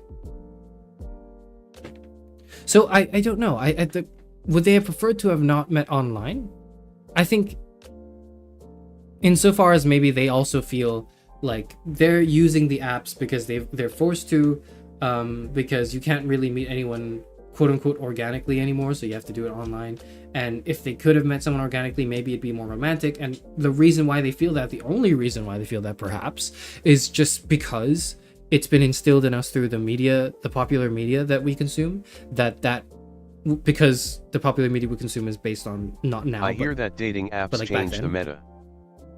They probably have, yeah. Or maybe less that the dating apps have changed the meta, and more like the meta has changed, and now dating apps are the meta pick, right? I would say it's maybe like it's a new season, and now balance patch has come out, and it is now the case that dating apps are meta. I don't think the dating apps themselves created the meta. I think the meta created the dating apps, right? Surely that is the case. I don't think like dating apps or at least if they wait, I'd be onto nothing. Maybe they have. Maybe dating apps. I'm pulling this out of my ass. There is, I believe, there are grounds to say that the perpetuation of the current social atomization is in part informed by dating apps, and not just dating apps, but like meetup apps, like the socialization funnel that has gone through the online, like, I guess, filter.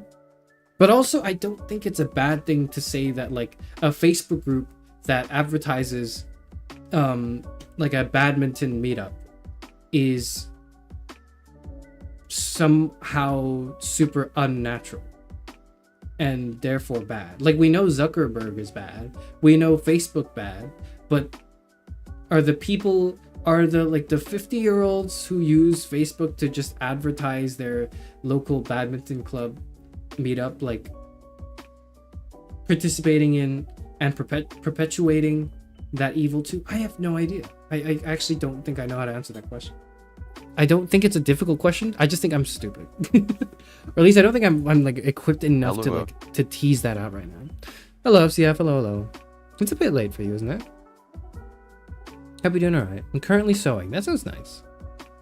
We are currently talking about like the trend of online dating being more popular than ever, and why I feel so weird about it, and why I feel really weird that this, like, weird in like not a bad way, weird in like a whoa, that's so interesting. I don't think it's bad, but it's certainly something I would never do. And then now I'm trying to tease it out in my psyche, like, why the hell would I not ever do that? Like, what's wrong with me?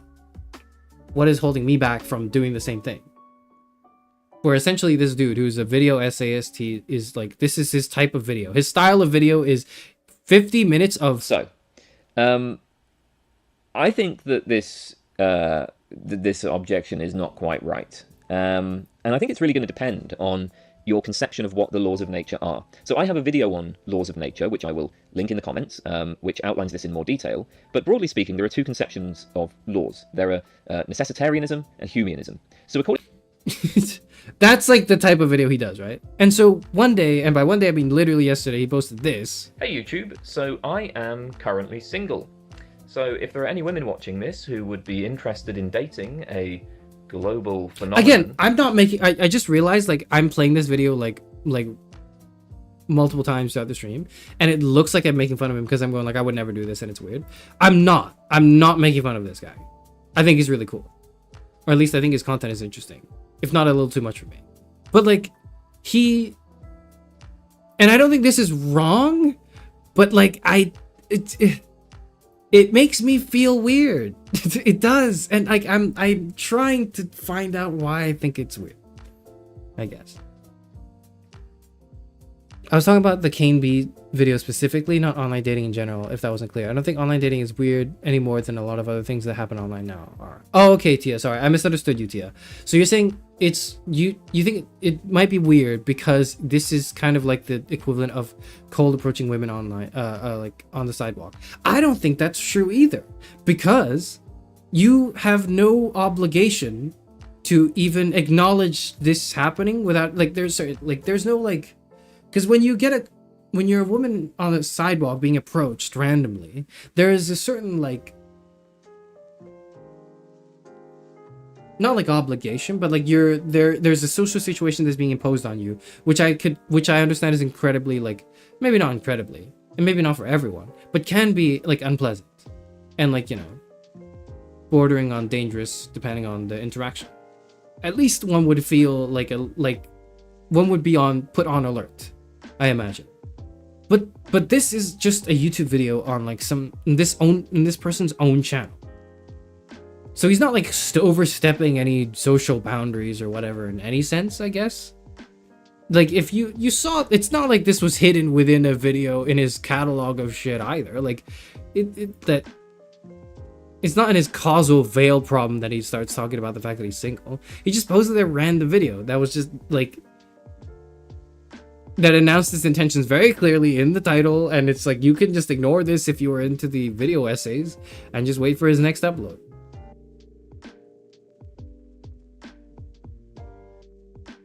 So why is it weird to me? It's late and my sewing machine doesn't want to work. Feels bad. My condolences, FCF.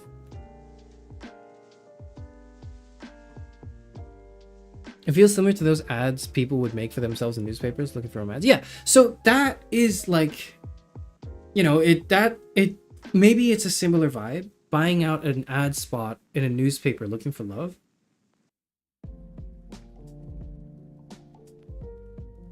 Wait, hang on. Actually, I think you're right. Wait, let me think about that.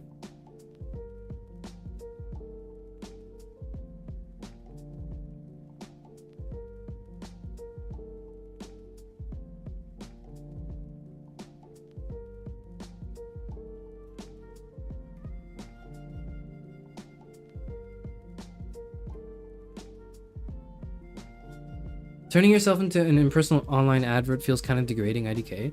Is it degrading? I don't know if it's degrading. I don't want to say it's degrading.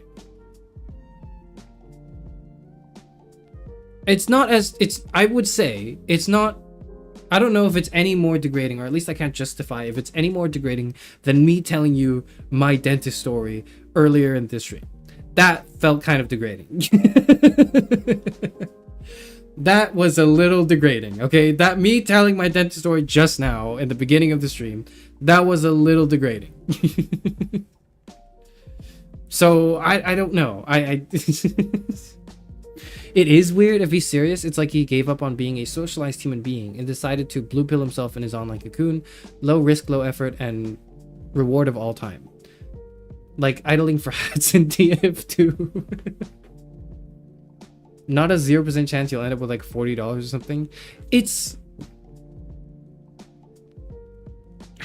it the case? Because the analogy of like, it's like idling for hats in TF2 is like, you're spending so much time doing this thing that would net you very little, but you're not really the one doing it. You're not doing anything. You're just sort of, you're AFK, right? I guess is the point. You're idling it.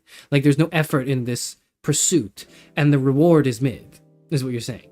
But I don't know if that would be an apt analogy for this, because it's like, I think this is his platform where he's expressed his personal interests and his like hobby and his goal, and maybe not his goal, but like, I don't know. I'm not familiar with all of his content, but like, you know, he maybe he could find love in the sense that maybe someone who's watching him is someone who would want to date him, who is, as his preferences state, a woman, I guess, is just kind of all he said he was looking for. I don't think he specified anyone in particular. He was just like, a woman. And like, sorry, I hate like just staying on this guy's face, because it like, not because I don't like this guy's face, but because it feels like I'm making fun of him, which again, I must reiterate is not the point. I do not want to make it seem like the point is I'm making fun of this guy. I don't think I want to do that. nor do I think it would it like, I don't know. I feel like I've been more embarrassing publicly, so I don't know.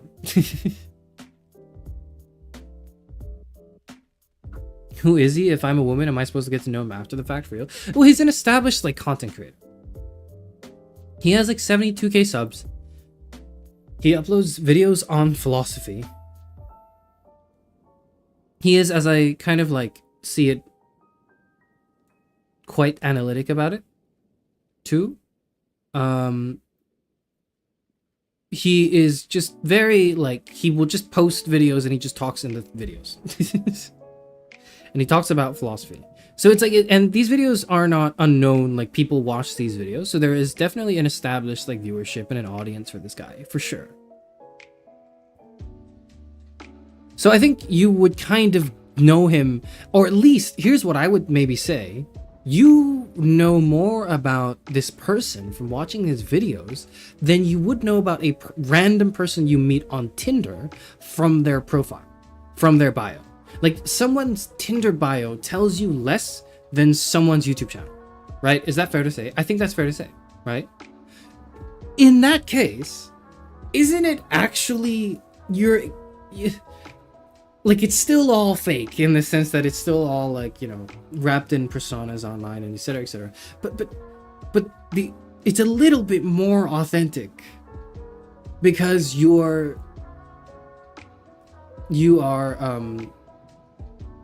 why is it more authentic? Is it more authentic?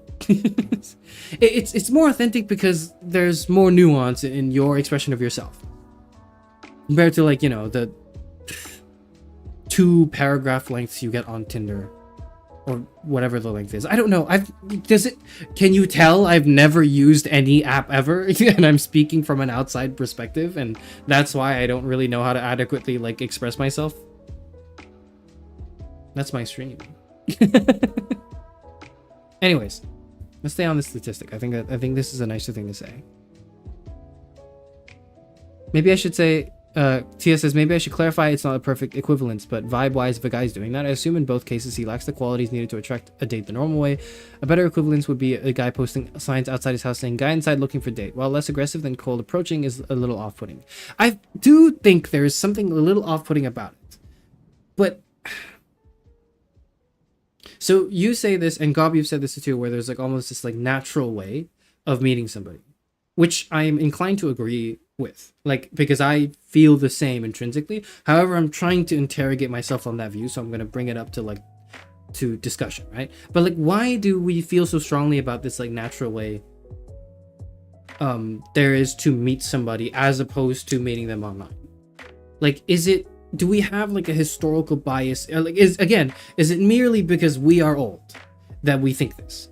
Whereas if you were born in 2008, so if you're 18 this year, the normal way is to like install the app and then meet someone there, because that's how it works. Like, that's just how it always has worked for you, for people around you, is like you install the app and you talk to people on the app, and then if you really vibe with them, you meet up with them, and then you go on a date.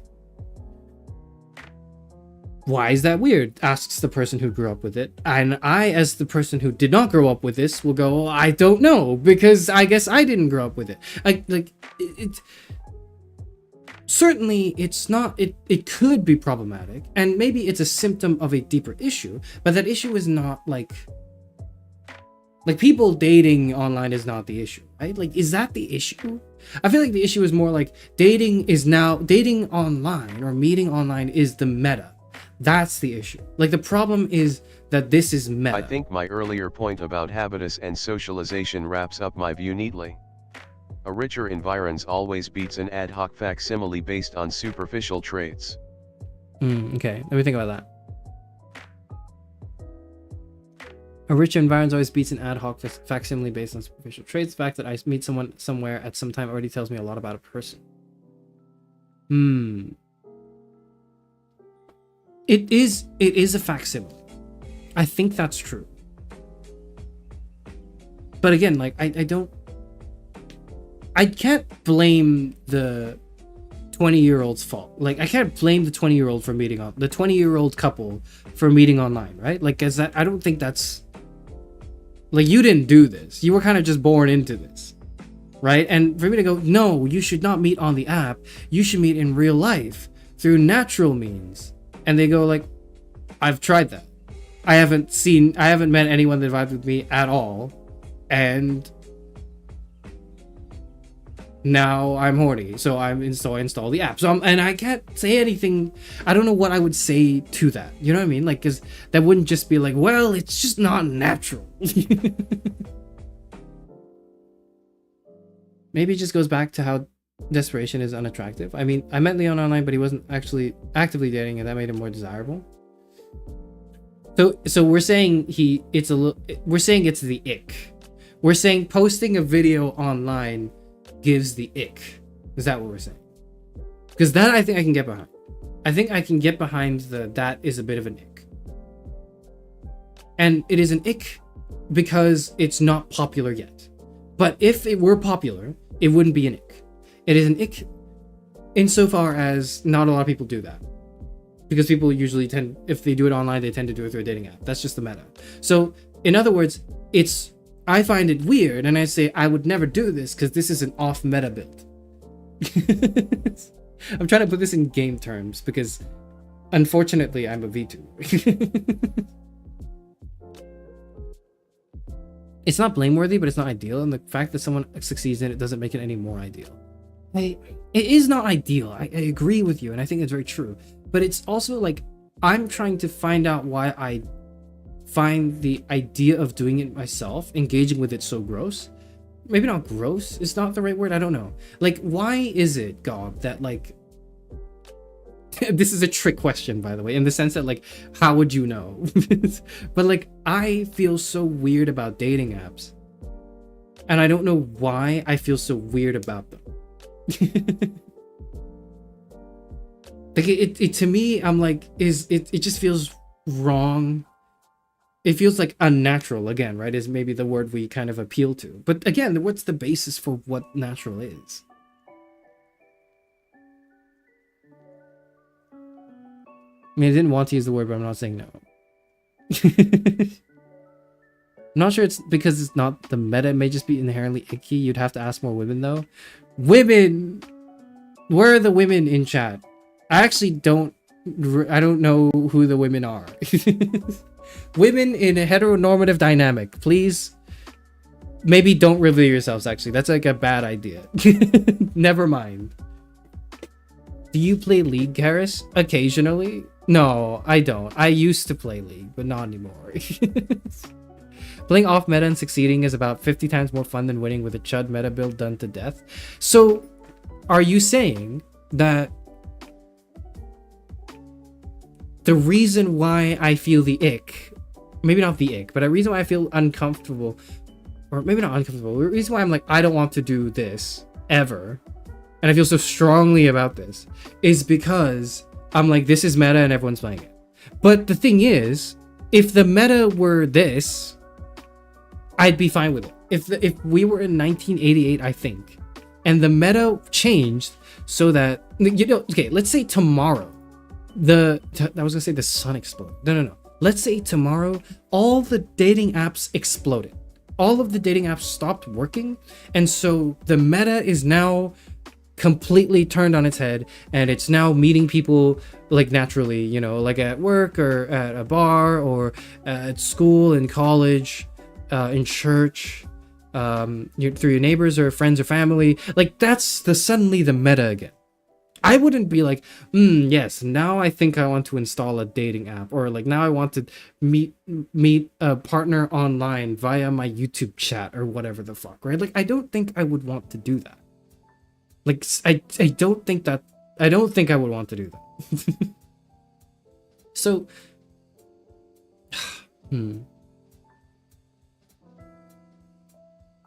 So I don't know if it's a meta thing.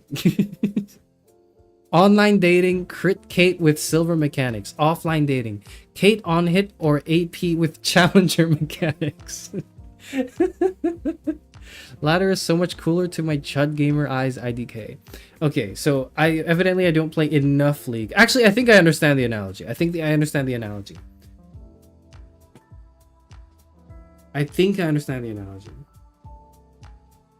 So, like, But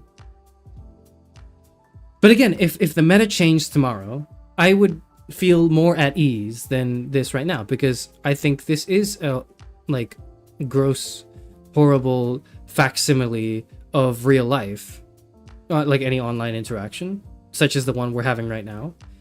But at the same time, it's not wrong inherently. But maybe for something like, I don't know, would I meet friends via like online?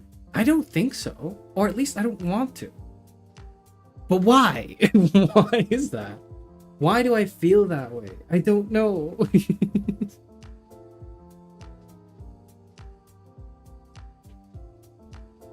I guess I'm a meta slave. If I only get one shot, I want to increase my odds. Which is fair. And I think most people are meta slaves in the sense of like they're sensible human beings. I think if you're a meta slave, you are a sensible human being. Right? I think that is the rational thing to do. You are what we would call in the business normal person.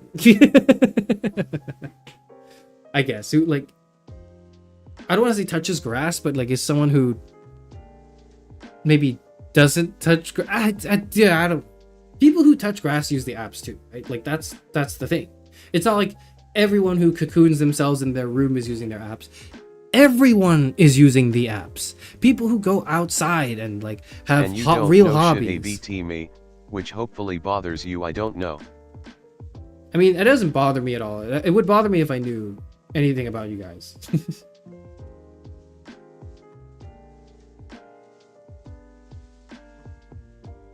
There's a void in our relation that is at least a little bothersome to either one of us. Yeah, so like that to me is like, that's an acceptable part of what makes this relationship an interaction. But there's something uniquely interesting in the space that this exists in. But I can like not be weirded out by it because a part of my brain is like, well, yeah, because this is like so what it's like to that chat. I met Axe and Tia online, or man, I'm glad I met them at all, especially given the geographical distance between us. Tia, I would say it is weird. I don't know if it's messed up. I would say it's weird. I would say it's a little weird to have. I would say all of this is weird.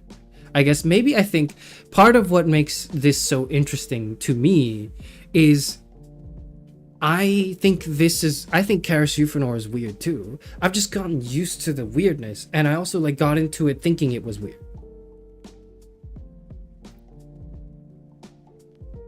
I think streaming is weird. I think VTubers are weird. I have never chatted in any Twitch chat, any YouTube live stream chat ever in my life. I've never even thought to do it. I've watched streams occasionally as they are happening, but usually as highlights or VODs. And it's just been like content for me for the longest time. And then when I decided to do this, I was like, okay, this is going to be really weird. And I still think it's weird. But I've just gotten used to it being this way. And to me, it's like, it's not like, oh, it's all one big experiment and none of it matters to me. But at the same time, I'm like, I can put a distance between myself and my personal life and this stuff that like I do in Charis Euphranor. But if I were to date someone through this, I couldn't put that like barrier anymore. Like that wouldn't exist. I would have to confront the fact of my reality. Like Peter Parker would have to meet Spider-Man. I don't like the fact that Peter Parker has to meet Spider-Man, or has to deal with what Spider-Man deals with. Spider-Man should be dealing with Spider-Man's shit, and Peter Parker should be dealing with Peter Parker's shit, right? So Tia, to I guess answer your question more summarily, meeting Axe and Tia was a thing that Spider-Man did. And right now I'm Spider-Man, so I'm like, yeah, I can do this. But then I'm gonna click off stream. I'm gonna click end broadcast, and then it's not gonna be. I'm not Spider-Man anymore. I'm Peter Parker, and I'm like, what the fuck? That's weird. If I think about what Spider-Man does, and I'm not in Spider-Man mode. By the way, I haven't watched the new movie. Nobody talked to me about the movie. I swear to God, nobody talked to me about this movie. I'm going to watch it next week, and I'm so hyped for it because I love Spider-Man. I'm such a sucker for Spider-Man movies. I don't expect to date you, so maybe that's why it doesn't bother me. Yeah, God, that's exactly it. The expectation is like, I'm not looking at anyone in chat and I'm thinking I'm dating them, or like I could date them. Like the thought never ever crosses my mind. Zero and Hannah are at the con. Sorry, I'm reading back through earlier messages. Sorry. Tia, you're saying Zero and Hannah are at the con. Good for them. Good for them. People are at a real life event.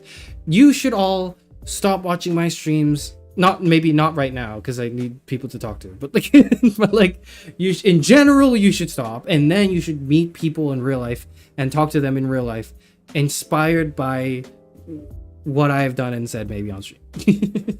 Or not. Maybe you just think this guy is fucking boring. I'm gonna like go and meet up with a real person who responds to me in a timely manner and doesn't ignore all of my comments and read them like 5 minutes after I sent them. There's a great many reasons to turn this off.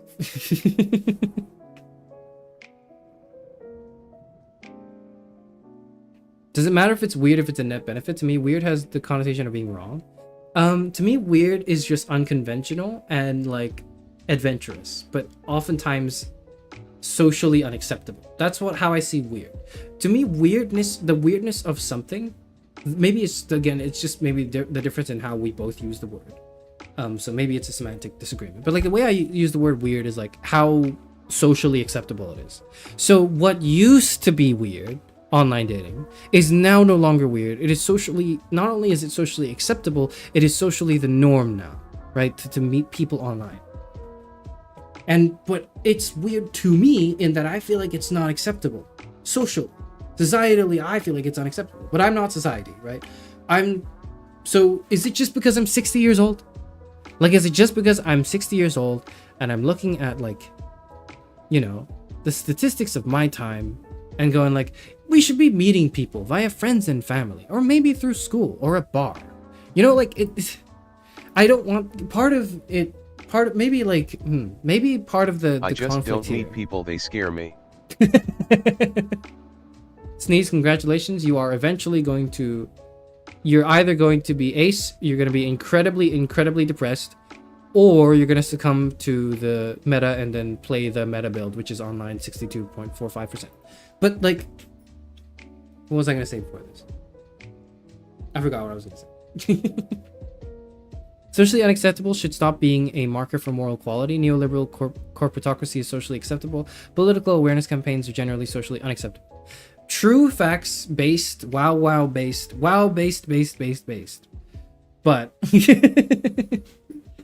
I think that's true. I think that is very true. It's definitely not a moral quality. So when I say like it's weird, and I think this is weird, and I think this is weird, I don't mean it's morally unacceptable. Because I actually don't see yet inherently what's morally wrong with engaging with it as someone who's kind of born into it, not as the perpetrator, the person who, like, the CEO of Tinder. Like, you're not the CEO of Tinder. You didn't design the algorithm. You just kind of grew up and everyone met people that way, and so you're meeting people that way, right?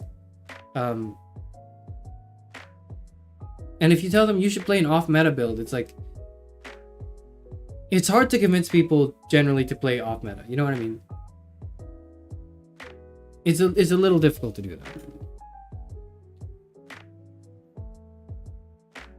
The fact that Instagram, Facebook, X, etc. is normalized and socially acceptable does not make it any less disgusting and violating. That's also completely true. Wow, based, right? It is 100% true. So really, yeah, my qualm is not a moral one. My qualm is like, why do I feel weird about this? Because I don't think there's anything, or I don't see the through line for what makes it morally unacceptable to me to meet and date online. Not just because it's the meta, like so many people are doing it, but because like the people doing it, I don't think are doing anything awful. They're just kind of, are they lame? I was gonna say they're just kind of lame, but are they lame? Surely they could not be lamer than someone who streams with an anime avatar and LARPs as like an anime character online, right? Like, surely it cannot be as lame as that. So it's not. So I'm gonna avoid pot calling the kettle black here and say it's not that lame. You could be doing lamer things. If everyone you know was super busy, would you not go watch the new Spider-Man movie alone? Like, just gonna sit there and grind your teeth until it comes out on streaming? Dude, why you gotta do this to me? Yes. Maybe. Actually, I don't know. I might go see it with my... I would, like, rather go see it with my parents, I think. I would probably go see it with my parents. I haven't seen a movie with my parents in a long time because they don't really, like, get movies. Like, they'll go watch some occasionally, but, like, they won't understand and appreciate a movie, like, to too much extent, I would say. Like, they kind of just... It is just popcorn entertainment most of the time it is, right? I'm not saying they're really not understanding the nuances in the new Spider-Man movie. Like, it's a fucking Spider-Man movie, okay? Like, it's not classical literature. Like, it is You should popcorn watch it entertainment. so you don't get spoiled. I know, I will. I'm watching it next week. I will watch it. So nobody talk to me about it until I watch it, and then everyone talk to me about it. Okay? The moment I watch it, everyone should start talking about it. But before then, nobody should talk about it. I don't know. Like, I think I'm allergic to watching movies alone. I guess is the thing. Would I rather watch a movie alone or install a dating app? Definitely watch a movie alone. There's no contest there. I would definitely rather watch a movie alone.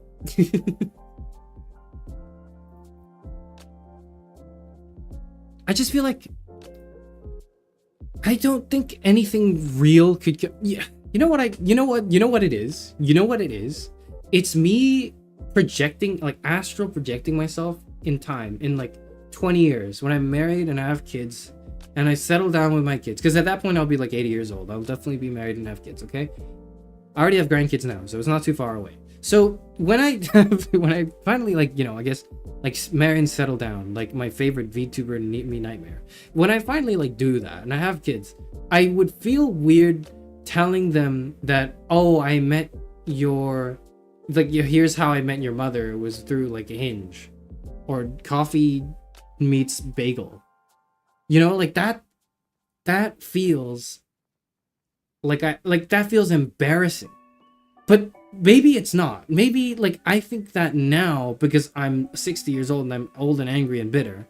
But really, in 20 years, that's just going to be the meta. That's going to be, like, the norm. It's not socially weird at all, like, or whatever. It might be a little undesirable because it's a symptom of the atomization of society. That might be the case. But, you know, but it's still, if it were what happened, it would still be an authentic retelling of how I met your mother. I don't know.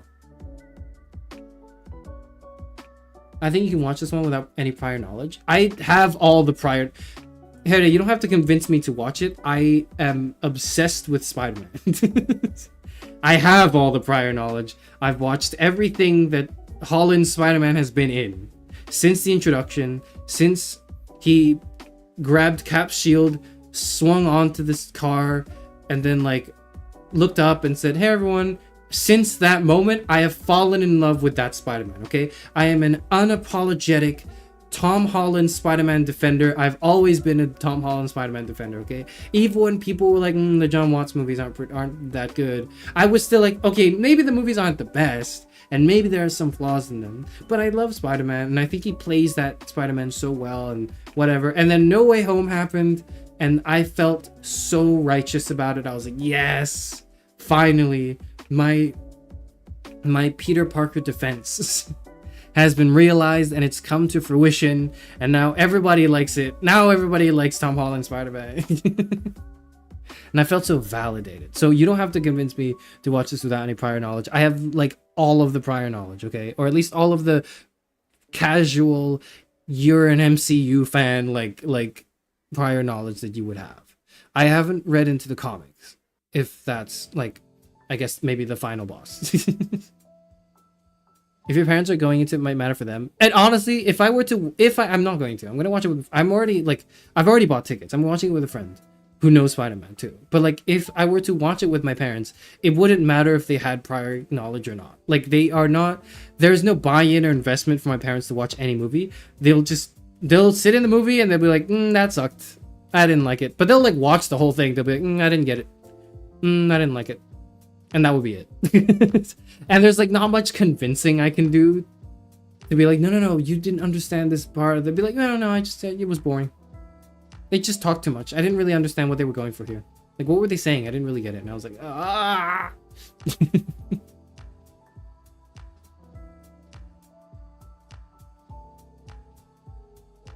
I'm gonna put some dirt in your eye.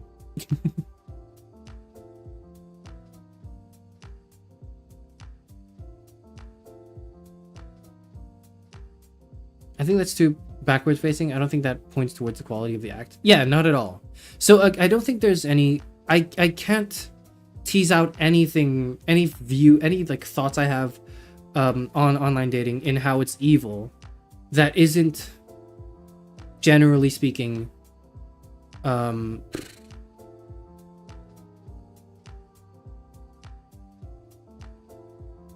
neoliberal corporatocracy, to borrow your words, right, Gob? Like, I can't really, beyond that, leverage any critique against it.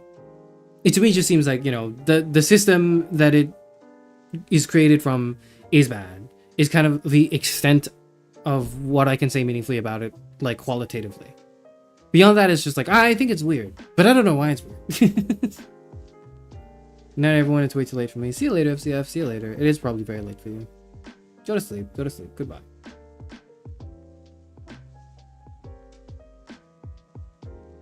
I still think Tom Holland's Peter Parker is a bit of a knob. Peter Parker is a bit of a knob. Is he not?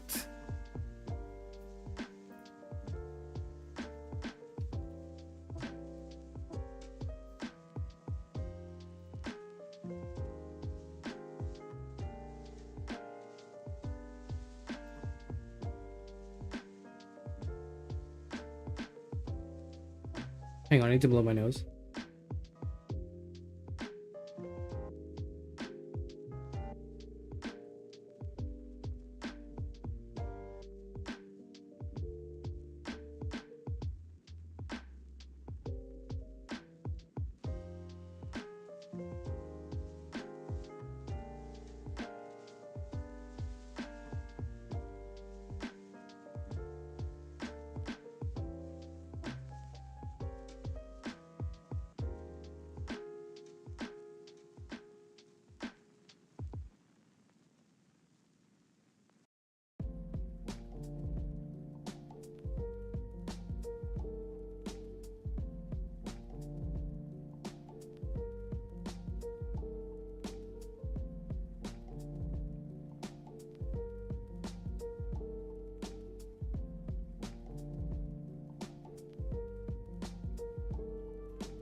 Alright, I'm back.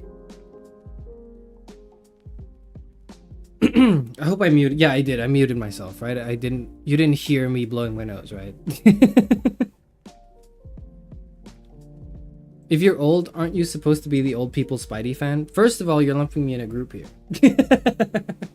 No, but like, no, I think that's kind of why I like him, is because he,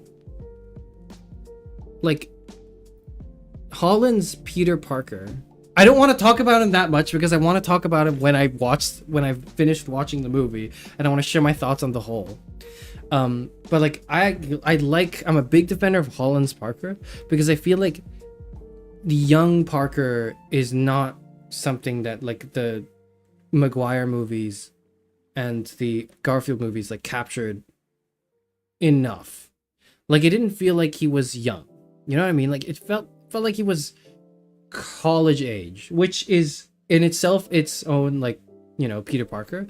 But I liked high school Peter a lot. Like, just when he's first I don't know. It's not though, but it's not because let me think of like let me just walk my statement back. I don't think that's true. I think they do the like discovering your powers for the first time, like the origin story of it. But like in like the Maguire and the Garfield Spider-Mans, but like something about it to me seems like they're like it could just be the actor. No, here's what it is. It's the fact that in Holland's Spider-Man movies, there exists Tony Stark. Like Iron Man is his like father figure kind of in the story. And I think that makes him younger, or makes him feel younger because there's an older parental figure almost. Like someone to look up to. And I think that is really cool as an approach to Spider-Man. But like I like that. I liked that. I think that's more, to me, it's a more emotionally compelling story to have a figure to look up to that is so much of everything you want to be like, and then feeling like you failed them. And like that to me feels more like interesting than I guess the classic Spider-Man. It's like it's a subversion of the classic Spider-Man like origin, I guess, if there is such a thing as a classic origin, because again it's just three, like how many movies? It's the 3 from Maguire and the 2 from Garfield, right? So I don't know. I love how Charis is still in the respectful slant from Road to Empress. I just haven't been bothered to rotate myself back, and my next game is probably Road to Empress. Wait, no, I'm streaming Disco Elysium. Shit. Okay, then I should just rotate back now. Where am I? How do I rotate again? Oh, I got it. Okay.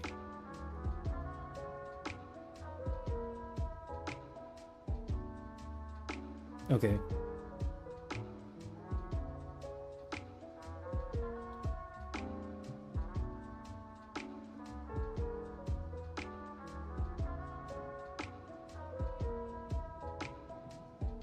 Ripped this from a video essay. Tobey's Spider-Man isn't about overcoming villains. It's about overcoming the human challenges that lead to defeating the villains. That is very true. That is very true. That is what makes Maguire's Spider-Man very appealing, and his films probably the best films. I think Tobey's films to me seem like the best ones. It's not my favorite. I would say I prefer. No, I wouldn't say that. I like Holland's Spider-Man a lot, but I don't think the films are nearly as good. At least not so far. I think we got...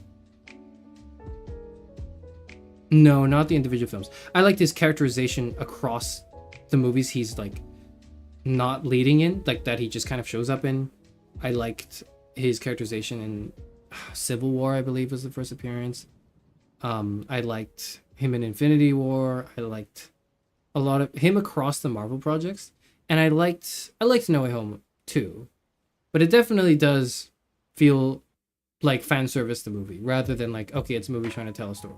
It does tell a story, but it feels more like it leans towards the fan service, I guess, which I don't think really even hold a candle to Maguire's, at least first 2.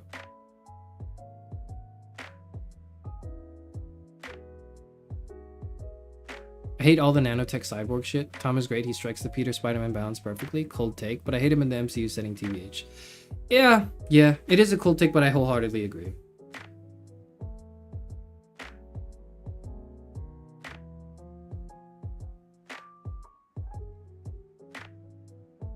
I don't know. Did you see the video where it claims Uncle Ben didn't exist? No, I haven't. I should stop talking about Spider-Man. I kind of want to stop talking about Spider-Man. I don't want to talk about Spider-Man too much, because if I talk about Spider-Man too much, I'm gonna like freak out and start thinking about the movie that I'm gonna watch next week. And I do not want to think about the movie I'm watching next week. I'm just going to watch it when I watch it. I don't want to think about it, because then that's all I'll be thinking about.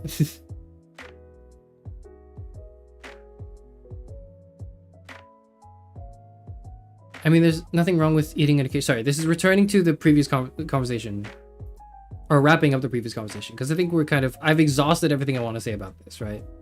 But like, what is it? Gob says, I mean, there's nothing wrong with eating an occasional Big Mac. Too much is bad for you, but sometimes slop just hits, right? Happy is the one who chooses to eat the Big Mac because he can instead of because he has to. Slop is slop, but sometimes we find ourselves in a sloppy mood. I can see that as like a one-time thing. I cannot see that as like this is how I met my current life partner. Anyways, let's stop talking about this now. I don't want to talk about this anymore. I don't want to talk about that anymore.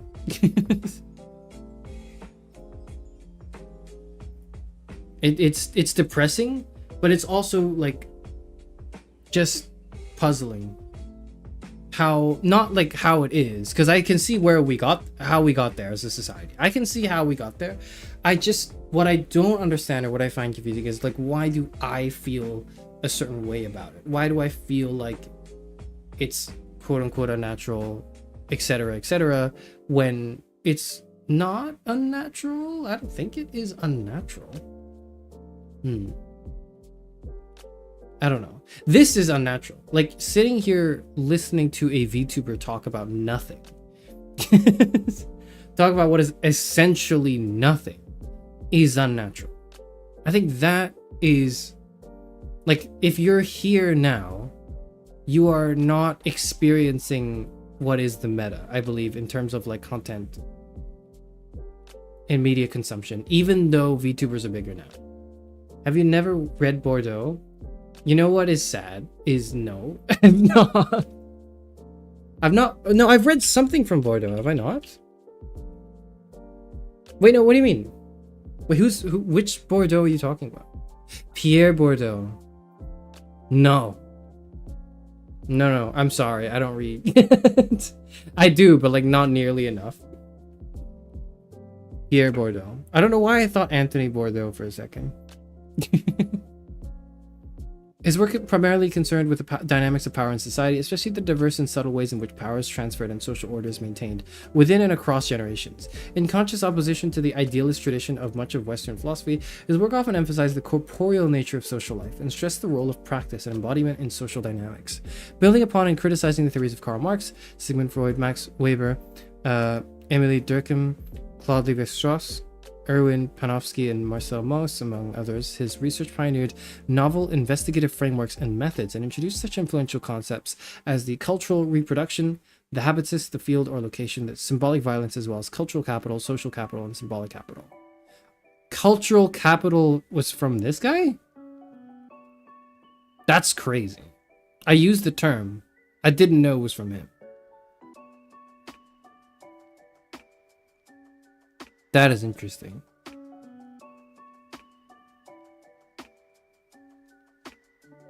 He talks about a dialectic of environment and behavior and how they are mutually informative of each other, etc., etc. Yeah, this seems right to me. just like off the rip from the 10 words that was Do you find the way we yeah. interface with technology unnatural or the technology itself? I can see you back in Victorian England fainting as someone brings a vinyl record back from the US. I'm not gonna faint. If I were a Victorian child, like you guys there's this thing people keep saying that's like, oh, imagine if I brought this Victorian child like Doritos, it would blow their mind. I mean, like, yeah, it would blow their mind, but you know what would also blow their mind? I would imagine just any technology from their era that child just hasn't seen yet. You bring it up to them like, and they go, whoa, that's awesome, whoa, or whatever they say in Victorian England. Blimey. I don't imagine they say blimey. What do they say in Victorian England? Right, we saw this. They just pat their like knees and they go, right, we saw this.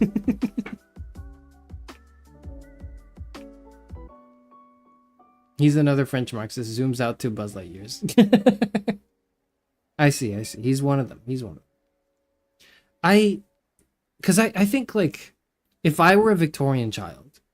No, I don't have to imagine myself as a Victorian child, do I? Like, because I can just imagine myself now, and if you brought to me some sort of, like, weird technology from the future. No, actually, we've come a long way, so maybe not. But I imagine if I were a child in the Victorian era, and you brought me some sort of, like, technology, some sort of, like, a phone, or, like, you know, a cassette player. Or what was your example? What did you say? A vinyl record? Then I would not freak out. I would freak out in the sense of be like, whoa, that is the coolest thing ever. But I could believe it pretty quickly. Like, I'm not one to doubt technology. Or maybe not doubt, like, that's not the right word. I'm not one to stare in disbelief at something and be like, that's magic. Because I imagine I have the capacity to accept stuff is just magic and, like, work with that. Like, the way a computer works, to me, is it's actually witchcraft. You know what I mean? Like, I didn't study enough computing to know the details. But I imagine that if I did... I don't know, actually. But I imagine even if I did, there would be something about it that would still just be magical to me. That I'm not going to, like... I'm not going to pretend like, oh, there's nothing, you know, miraculous and crazy cool about a computer just because I understand all the parts and how they function and how it all works. Because to me, it would almost make it more magical. The fact that all of these things combine together into this seamless, like, screen, into this, like, this window into a digital, like, what does the word digital even mean? Like, into this interface that I can move, I can manipulate around, and it gives me, like, information about anything I want. And I choose to play Pal World 1.0 on it. It is pretty crazy how many posts are inside your computer. It is! There's so much shit in my computer.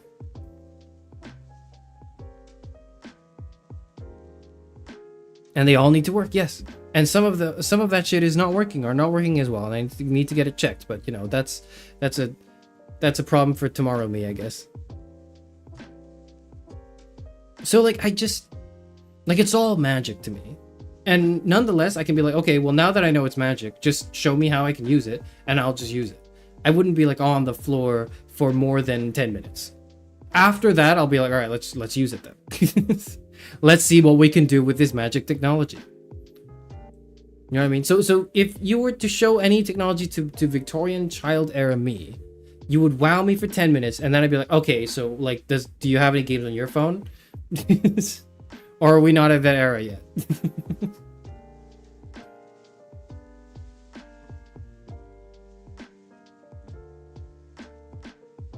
Do you know Heidegger's critique of technology? No. God, can you enlighten me? Can you enlighten me on Heidegger's critique of technology? I do not know much of Heidegger.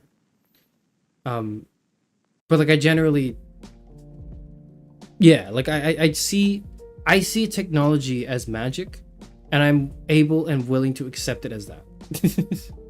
I have no problem just accepting that some things just work, and to not question it, but to not worry about it.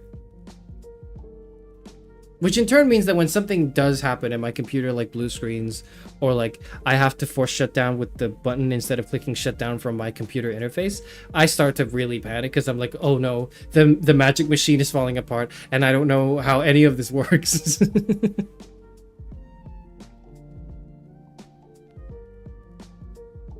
Harry Potter isn't just like, oh my god, it's magic. For 5 movies straight, he's surprised, then he accepts it and starts using it. Yeah, so, like, but I feel like is that normal, or am I just especially adaptive? I think that's just normal. There are guys out there trying to summon computer gods. Pray be chat GPT basilisk. Oh god. Look, I'm dead anyways. I'm not worried about the basilisk, okay? I'm dead anyways. There's no use for a philosophy major. There's actually no use for philosophy major. I am effectively, like, all I am is a monkey at a zoo. That's all I am. I've accepted that that's all I will be to most people, and that's fine. That's okay. I can live with being a monkey in a cage. Technology is not inherently bad. Sorry, this is the Heideggerian summary of Heideggerian critique of technology. Technology is not inherently bad, but its essence is volatile. The danger is that the human intuition is to use technology as a means to end qua instrumentalization. Interesting, because I don't really use, like, it's when you phrase it that way, it's like, oh, this could happen. But to me, it feels like isn't that all what it's always been? Maybe again, it's because I'm however old I actually am. But what happens is over-reliance breeds over time, and technology warps our episteme and breeds passivity and robs us of autonomy. So technology renders us beings 2/4/at hand, rather than what was it? Rather than being in the world, you mean, right? Which is kind of what he kind of posited as the, or is it? Am I misunderstanding Heidegger when I say that? When I say technology renders us being 2 rather than being in the world? Or is that kind of what he's saying? And what happens is we become a resource unto ourselves instead of an agent. Technology exploits us autopoetically instead of us using it. That is interesting, because that was written... Shit, when was Heidegger? When was Heidegger? Somebody tell me when Heidegger was without telling me. Let me... Shit. When was Heidegger? 1889, 1876. So, 20th century. Okay. 20th century. Yeah, and that was in the 20th century. That's interesting.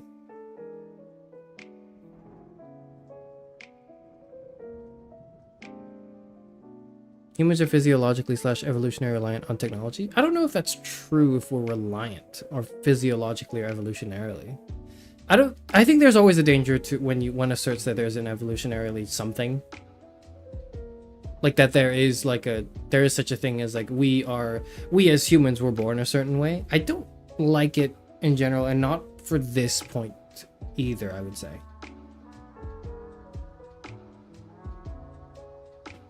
I think that it's something you can get used to very quickly. And perhaps it is something historically we've done. All throughout history. I don't just mean recent history, but I mean like all throughout history to utilize technology. But reliance and utilization are very different, right? Technology is an outward expression of our enframing. Gob saying technology is an outward expression of our enframing / understanding of being, so we have to keep it at a healthy distance insofar as we can maintain skepticism. This is the Chud modern Heideggerian take. I'm convinced Heidegger himself would rather return to monkey. Interesting. I can see why. No, I can't. I'm lying. I can see Heidegger wanting to return to monkey. I can see that though.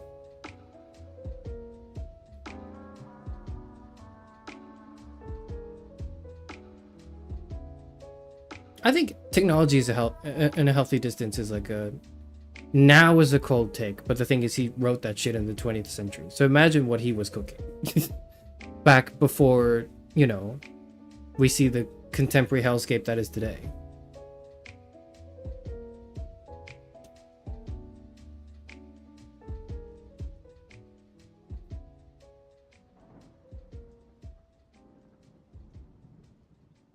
Depends what you count as technology. Sharp stick is technology, and we're not going to fare very well against many predators without that, at least. So I'm not relying on the stick in the sense that we use the word of reliance in this context. I think I am utilizing the stick, right? At least I believe that is the interpretation. OpenAI are making great progress on AI automated formal proofs for math. Analytical chuds are done for. Sensitive continental young men live to see another day. Look, as a potentially sensitive continental young man, probably not, but potentially in the future, maybe. Or no, not in the past, probably in the future. I don't think we live very long. I actually just don't see... You know what I read the other day that is hopefully not too much of a tangent, but also I hope not too like revealing, but also is something that's really stuck with me. Was like, and I don't think this is actually completely in any way related to the discussion we're having right now. I'm merely going off of what just sprung into my head. I read the other day that like one kind of like apt expression of what depression is, or one like I guess maybe like witticism, is it's emotionally believing that things won't get better. It's like even if you intellectually understand or see that no, things will objectively improve, blah blah blah, whatever, if you emotionally just don't believe it to happen, at least anytime soon, in a meaningful sense, like not like eventually, but in a meaningful sense over a period of time that you would get to experience, then that is still depression. And I thought that was interesting because like that kind of goes on to I was reading something about like CBT, which stands only for cognitive behavioral therapy and nothing else. And it was sort of a critique of that. It launched kind of into a critique of cognitive behavioral therapy and why like you can perhaps identify the biases or the misthoughts, the thinking mistakes, the fallacies in one's thinking, but nonetheless still be depressed, and like it wouldn't work that way. Closed beta test. That is the other thing that CBT stands for and nothing else. That's true. That's very true to them.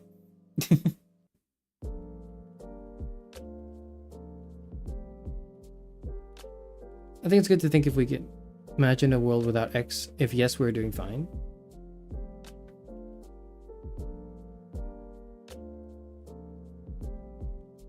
In reference to technology, right? Yes. I can see that. Oh, I don't know. I find that there's a lot of weight in the distinction between emotionally believing something and like intellectually understanding it that I'm currently at a standpoint for, I guess. And I think maybe that's sort of indicative in the earlier discussion about like why I think it's weird that Kane posted that video. But weird in like a whoa, what? And like I'm trying to reconcile why I feel a certain way about it and why I'm like I could never do the same. It would kill me. Like in every sense of the word, it would kill me if I were to post a video that's like, hey, I'm single right now. Anyone wants to date, email me at like Charis Euphranor at gmail.com. Don't do that. Don't do that. You can email me if you are a game dev who wants to sponsor me and have me play something on stream. I don't know why you would do that, but like you could.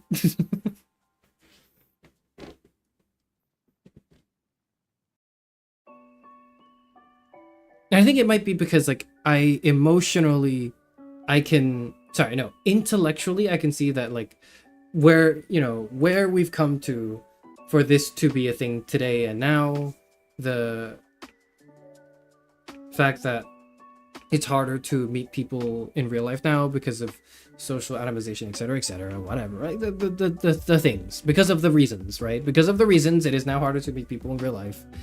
And so people turn to online dating and dating apps and all those like other technologies, etc. And so it's I could imagine if you are kind of maybe not black-pilled about it. That's not the right word. Is it blue-pilled? I don't know what the colored pills like are at this point. Like, like if I imagine if you just kind of wanted to shoot your shot, so to speak. I don't know if you're shooting your shot. You're not shooting at anyone. You are kind of posting it on your own channel. If you wanted to go fishing, maybe like that you would do that. I can almost see that as like of course one would do that. But when I insert myself in this hypothetical, right, into that one who would do that, I'm instantly disgusted. I'm instantly like, no, absolutely not. That is a terrible idea. But it's okay if somebody else does it. Or at least, like, I think it's fine if someone else does it. Me personally, I could just never. I could never.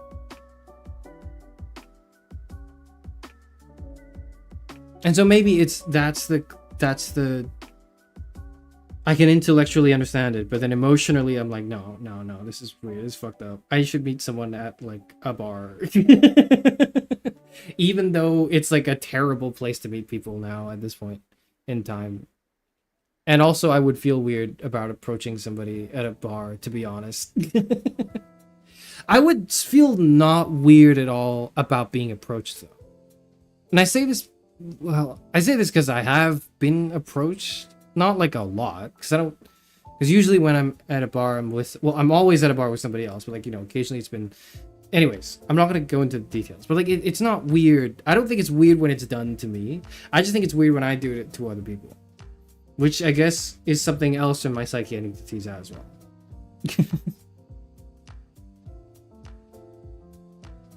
Philosophers actually forfeit the human rights and dignity if they accept certain positions, by the way, i.e. virtue ethics. A few pints in and you'll stop feeling self-conscious. It's true, but it's not this self-conscious thing that is like really bothering me. Even when I'm drunk, I'm not like, oh, okay, I'm gonna go approach this person. Even when I'm drunk, I'm like, I'm gonna stay in my own lane. I'm gonna mind my own fucking business. I'm gonna just be on my own, and I'll talk to my friends. Like, if you're not my friend, I will not talk to you willingly. If you talk to me, there is now an invitation to be friends, in which case I will accept. But I will not send out friend invitations. I will not send out friend invites. I will accept them, but I will not send them out. I don't know. I don't know where that is. As a trauma survivor, my whole life has involved experiencing the clash between intellectually and understanding something versus feeling, and I'm a philosopher, so logic alone won't do it. I mean, yeah, that's fair. Maybe it is the terrible intuition to think that I must logic my way through my life, because maybe then I'll be happy. You have to sit at the counter. Sitting at the counter means you're looking for conversation. Man, I do not want to meet someone at a bar. Why not?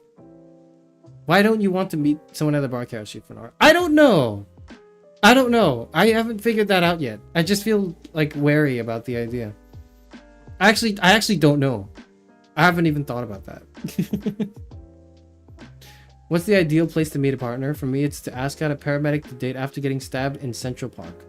Top 5 locations to to meet your future spouse. Number 3. When you're getting stabbed at Central Park, try to head up the paramedic that's here to save your life. Because I honestly think that meeting people through interests/activities is easier than cold approaching random strangers. Okay, if we're still doing the tier list from 2 conversations ago, yes, that's on top. That is the S rank. That's the S rank meeting place. The S tier is mutual hobby / activity / interest, and to not make it weird, right? Like have it be like an established thing first, be friends first, and then maybe like, you know, you tease out anything that could happen beyond. That's S tier. That's actually S tier. Online dating is D tier for me. It's not F tier, it's D tier though. Online dating is definitely D tier. Perhaps it's because you're a textbook INTP. Man, I don't even know what that means. I do, but like I'm gonna pretend like I don't know what that means. Something worth discussing, I think, is intention, like engaging to date versus engaging to befriend, and perhaps dating the cards are entirely different. Yeah. So the latter is like how that's like, to me, that's optimal. Is F tier falling in love with a sex worker? Oh shit. Is it? It is. Maybe it is. It's okay. To clarify, it's falling in love with a sex worker whom you are currently purchasing the services from, right? Like not like someone who happens to be a sex worker. It's because you are paying for it. And you're mistaking certain things for other things. That would probably be F tier. That's true. That's like a timeless classic. It's like, that's the worst, probably. I don't know. That's weird. Let's not talk about this. I want to veer away from it, but I can't think of anything else to say. I did once get the phone number of a stripper. That's weird. Did they give you their number? If so, that's more business for them, right? Isn't that kind of the idea? While they were at their other job? Is it like, man, I don't know. It could be any of those. It could be anything. We don't know. It could be anything. It could be any one. It could be any one possibility for which we are not delving into that much, I guess. I don't know. I forgot to mention this. I'm gonna veer away from this topic of discussion now. I don't know where the "k" came from. From this topic of discussion.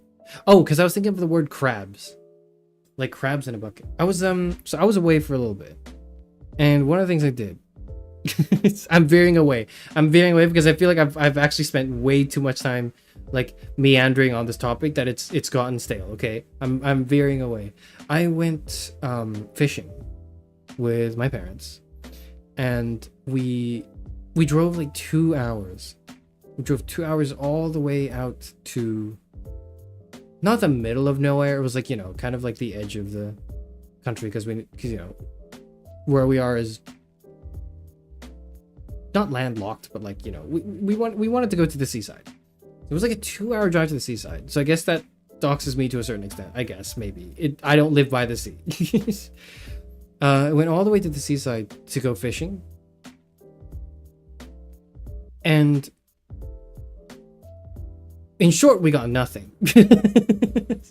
In short, we basically got nothing. But it was such a fucking it was such a hassle to get nothing. Because the thing is so my parents like fishing. My parents really enjoy fishing. It's probably one of the things that they enjoy the most in life. They always look forward to fishing. Me, on the other hand, I don't give a fuck. I do not give a fuck at all. I do not like fishing one bit. I don't care for it whatsoever. I think the activity itself when you are doing it is acceptable, but maybe it's because my parents are so hardcore about it. They have they have their own gear, they have their own setup, they have their own shit that you have to pack in, and they're like, Charis, move the bags, and I'm like, okay, I'll move the bags. Because what the hell else am I there for? I'm there to move the bags, so I'm moving the bags. I'm moving all the damn bags with all the different gear and equipment and all the fancy bullshit that we have. And we get there, we're at the seaside, we have a beer ready, or I have a beer ready because I'm the only one who drinks and I love drinking. That's my favorite part about fishing is the drinking. Anyways, we get there and we sit there, and there's just for hours, it's just nothing. I'm going around back and forth because we're fishing in different locations. We're trying to set up a crab cage too. And for the first, it was a whole day, right? Or we kind of started midway into the afternoon. I want to say around 2-3 p.m. And we set up this crab cage. It's just a cage and we're trying to catch crabs in it, right? We put 3 strips of bacon from the hotel buffet, from the breakfast buffet in the hotel we were staying at, which is which I obviously stuffed in my pockets when we were having the food. Prior to the preparation of the crab cage. So now we're at the pier. I'm stuffing that shit into the cage. It's my hand is getting caught in the metal cage, and I'm going ow, fuck, that hurts. And I look over and I see these other kids that have the time of their life because they're pulling up their crab cages, and they're oh my god, I got another one, whoa. And they're they're cheering, and they're talking to themselves, and they're with their older siblings, I think, and their parents. So it was it was a few families were going together, I think was what it was. And the kids were doing the crabs, and the adults were kind of fishing on the side. Anyways, they got a ton of crabs. And I was oh, whoa, that's awesome, can't wait. We throw the cage in after we set up the bacon. Shit, it's floating. The cage is not sinking to the bottom. So we're okay, we gotta get a weight for this. Tia's asking, crabs are extreme omnivores. It couldn't have been a cheaper food. It was a really cheap food, actually, the strips of bacon, because it was free. Because I didn't pay for it. Because we were having breakfast at the hotel. At the breakfast buffet at the hotel. And I took 5 strips of bacon, wrapped them around in a tissue, and then stuffed them in my pocket. And then just walked out. So it actually cost a grand total of nothing but a little bit of my potential dignity.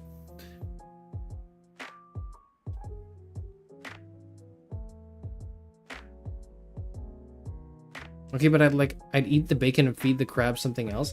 I ate the bacon already. I had the bacon for breakfast, and I was like, it's kind of whatever. All right, well, since it's the breakfast buffet, and since we're near closing time, because it was like 11 a.m. We came in at 10:30 because the lady at the desk told us to come in at 10:30, but the thing ends at 11, so whatever, right? Like she was just like, you guys came in late, you guys booked your thing late, so like the day the evening we were checking in.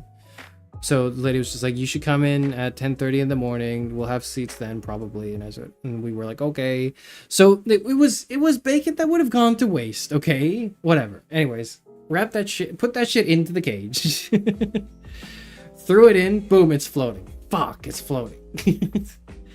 Run around trying to get something. Trying to get like something to weigh it down. Tried to find some rocks. Couldn't find any rocks. We tried. We had bottles of water. These are plastic bottles. Yes, I'm aware. We recycle them, okay? But like they were plastic bottles of water. we recycled the bottles. I'm just saying we recycled the bottles. Filled it with ocean water. Tried to weigh it down. Nope, still floats. Because I think there's a buoyancy in like bottles of water. Because there's a little bit of air in it, I think. Tried filling it with sand. Oh, shit. Okay, it finally works. It's sinking. It's sinking. It's not sinking all the way to the bottom. It's being carried by the current. What do you mean? Uh-oh, it's being carried by the current. It's like kind of, it's floating away. Not like floating, like it's not on top. You can't see it on the surface, but it's maybe I want to say like 3-4 meters below sea level. And it's stuck. I try to pull it up and it's fucking stuck. It's stuck on this goddamn like part of the dock where there's like a bit of rock there, I think, or like it's the pillar in like like that's supporting the dock. Like it's I don't know what it was. I don't know what it was attached to, but it was stuck, right? Okay, it was just stuck there. And we couldn't get it out. I tried to yank it. It was clearly not working. And my mom was like, we should just leave it there. Tie the string to something, like the fence on the side, and then just let the current of the sea like kind of move it naturally out of where it is currently stuck. And so we did that. So we abandoned the crab cage. We go back to the fishing, or I go back to my dad who's like setting up the fishing rods and shit. And for like 5 hours it was just I'd fight nothing. a crab for some bacon, crab bacon. You wouldn't have to fight the crab for bacon. We had a lot of bacon, okay? We had bacon to spare. Anyways, bacon's not even that good. Bacon sucks as a breakfast like item. It actually like bacon tastes bad, you know? It just, maybe I've just not had good bacon, but I've never liked bacon.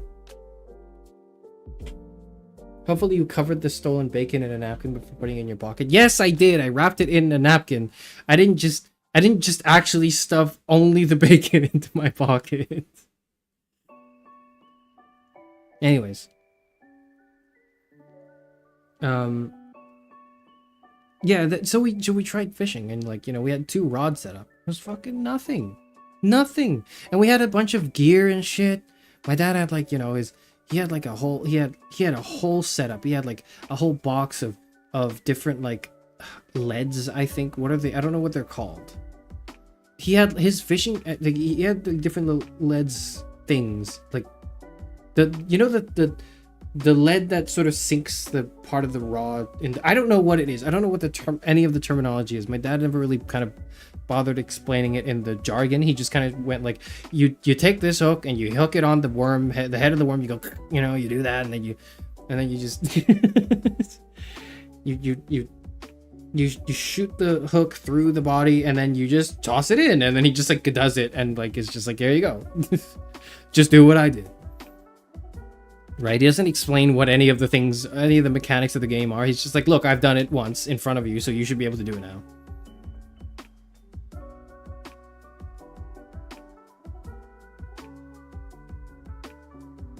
Maybe bad bacon is a UK problem. Maybe it is. Maybe it is. It's processed. God's gorgeous creations shouldn't touch man-made slop with 67 different additives. Well, I'm certainly not touching it. So if it's not me, it's the damn crabs, okay? And they seem to be enjoying that stuff because I overheard the kids on the other end also using bacon as well for their bait. Anyways, it's just nothing. And we have like all this crazy advanced equipment. My dad, I don't know what the fuck the rod is called, but it's like, it has like a name on the rod that's like something like hydroscope flame blood like max or something. Like it's literally like a Counter-Strike skin. The name of the fishing rod was literally like a Counter-Strike skin or something. That was just going, it was absurdly long, but it was also weirdly professional, but it was also like really tacky. Anyways, like we have all of that set up. We had like ground bait and shit. We cooked up our own like special bait that we would toss into the ocean. And it was like just nothing. It was silence. Not a single fish. Like there were other people fishing next to us, they also got nothing. One person like reeled something up and then I got excited on his behalf, but then it was just like a bunch of seaweed, I think. I don't know. But it was like a whole day. Excuse me, I had to burp. It was a whole day of fishing for nothing. We didn't get a single catch. Go back to the... We're like probably an hour before we have to leave. I go back to the crab cage, yank on it. Oh shit, it's finally out. Okay, I'm yanking it up now. It's finally out. We can try again, but this time with like actual rocks that I found on the beach nearby. We stuff it with the rocks, chuck it back into the ocean again. Wait like 15 minutes, I think. Reel it back up. There's one crab. There's a single crab.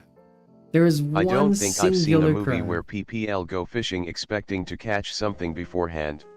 I mean, that's true, but like this has happened the past like 3-4 fishing trips I've been on with my family. So I don't know what's going on. I think we're cursed. But it was like, and because of all the setup too, I think is why I anticipate there being a catch. There's one singular crab in that cage.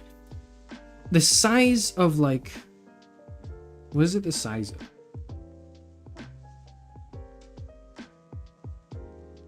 It's like half the size of my mouse. It's like a third. It's a third of the size of your phone. And it was just in the cage, just hanging around. And one of its like claws, I think, was like snapped off or something. We didn't see it. We didn't know where it was when we fished it up. And it was just hanging out there. We're like, well, I was looking at it going like, fucking whatever. My mom was like, oh my god, we got something. It's a crab. We're gonna have crab soup tonight. And I was like, we really shouldn't be thinking about what we do with the crab when it was just a singular crab. Like we should at least be thinking about what we could, the food we could make. Like we should not count our crabs before they come into the cage is what I was saying basically. So we threw the cage back into the sea, and we probably had I want to say an hour before we had to leave. So left it there for another hour, checking in every 15 minutes. Every 15 minutes, I reel it back up. It's the same disappointed crab, just at that point, depressed. In the damn cage going like, fucking, well, here I am again. Whoopee. And then after like, I think the third time of pulling the cage up and seeing the same damn crab, we were just like, let's like, fuck this. We're not doing this. We're not getting anything. So like, so my dad like, like reaches his hand into the cage. He grabs the back of the crab so that he doesn't get like pinched. And then yeets it back into the ocean. And that's it.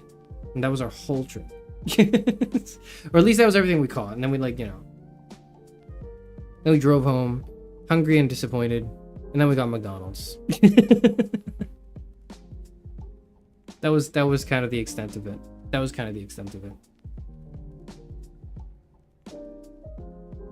I don't, it's just, fishing is just an excuse to do something outdoorsy and intentionally. The fishing is the memories you made along the way. Yeah, I mean, like, I understand that to be true. It's just I don't really like. Nothing happened, I guess. Maybe it's just because like nothing really happened. I guess we had fun. I guess we had fun doing it, setting it up, talking. It's just maybe like I don't really enjoy it personally. Try freshwater fishing. We've done like I used to do like different types of fishing when I was a kid. I think freshwater fishing was one of them. Now the reason why I'm uncertain is because I've done all those things. I just never bothered to learn what we were doing because I was like 5 years old, and I was just like, all right, I'm just here along for the ride. So I've done fishing. I've done probably done a lot of freshwater fishing. I know I've like been out on boats many times. UK fishing is horrible right now. The boats have to fish in Norwegian waters for haddock and stuff now. I'm not aware at all ever of the fishing that goes on just in general, actually. I realize now that's a weird thing to say off of a fishing story, but like I've never once thought about how the oceans are. Like what is the state of fishing in this country? Like I have never thought this. I have never thought this. I actually don't think I've ever considered that at all, which is very strange. I just kind of assumed that if it's like an ocean, there are fish. Accidental trivia I saw from a Brexit documentary. Fisheries had to close because being in the EU allowed UK boats to go to Scandinavian maritime territory for fish. Interesting. I think like the only time I ever really thought about the state of fishing was when I went to Japan. I fished in Japan. I was on a family trip to Japan like many years ago, and we were fishing there because my dad really wanted to fish somewhere else. So we did, and like we were on a boat and everything. But I think like we were like not that it was staged. I'm not gonna say it was staged. I don't think it was staged. I don't think that you can really. But like we were on a boat, and then mostly all inclusive trip. Organized by the like travel agency or whatever to like go fishing, and they brought us to a fishing spot on this boat, and there were tons of fish there. It wasn't just us, it was like other families as well, and they had like everyone was reeling fish in. So like that to me felt like not staged, but like can you stage fishing? Can you like did they actually just drive us all the way out into some part of the ocean where they actually have an unnoticeable net around that where they just dump fish into? I don't know if you can do that in the sense that like if it's feasible and if it's possible and if it's legal. But if that's the case, then that certainly would have, or even if it's not the case, it certainly would have felt like. And like it felt like, yes, we got fish, but it didn't feel rewarding. You know what I mean? I think the chase of not getting any fish, like I think that the optimum amount of fish to get in one trip is one fish or two fishes. Like if you get any more than two fishes, in any given trip, it feels like you're being scammed. In like the opposite direction of like it's people are actually just throwing fish nearby into wherever you're fishing, as opposed to them not spawning naturally, but them like being there naturally. I didn't realize you'd been to Japan. I have been to Japan. I don't know if I've talked about this. I have been to Japan. I have been to Japan multiple times, and I've enjoyed every time. I've been there. Yes, that does happen. The net doesn't have to be too shallow or too deep, but fish in it, not like your big game angling. Yeah, I guess so. I never really I think I never enjoyed fishing because I just felt like it was not worth it. Like I was like all this time to do this thing, and the goal Which was parts to of get Japan? to get like one fish, and you get it, and it's like, well, there it is. That's the catch. Like I don't know. Maybe like I need to. Maybe I need to be the one doing it and setting up the prep work and stuff, because I never really got into it. My dad would do all the prep work and stuff, so he's probably really invested in it, so that when it does pay off, he's like, this is huge. Whereas like my investment is like, I'm bored the whole day. So maybe I don't feel that way. I don't feel the investment payoff. I just think like, well, finally something happened. Whoopee. Which parts of Japan have you been to? I don't know if I want to say. I will say that my fondest memory of it was when I went to, among other places, Kyoto. Let me think about this. I can say this. Yeah, I went to Kyoto as a student. This was like a school trip. This was a school trip, and I know you're gonna be like, yeah, that's a posh ass school trip. In which case, my response is yes, it really was. In hindsight, like they stopped doing that. I think my school stopped doing that, like maybe a year or two after our year went. So I'm grateful I got to do it. But we went on a school trip to Japan. We went to Kyoto, and then like among other places. And this wasn't in Kyoto, but I don't remember where it was, so that's why I just say Kyoto. But I remember it was like for a cultural, like it was for this cultural enrichment thing that our school was doing. And part of that was going to this like was doing a tea ceremony with like a tea master. So we went to this tea master's house. It was like, you know, it was a group of like what, 20 kids probably. We were sent into different smaller groups too. So my group was probably like 15, 20 kids, and probably like 50 kids went on that trip, I think. I'm not sure, like that year at least. Whereas different people went to different countries. We went to Japan, and I remember actually being in that tea master's house, and the tea master was looking for volunteers to like learn how to do it. And obviously, you know, my hand was up because at the time I was already like a weeb. I was already like really, really into the Japanese cultural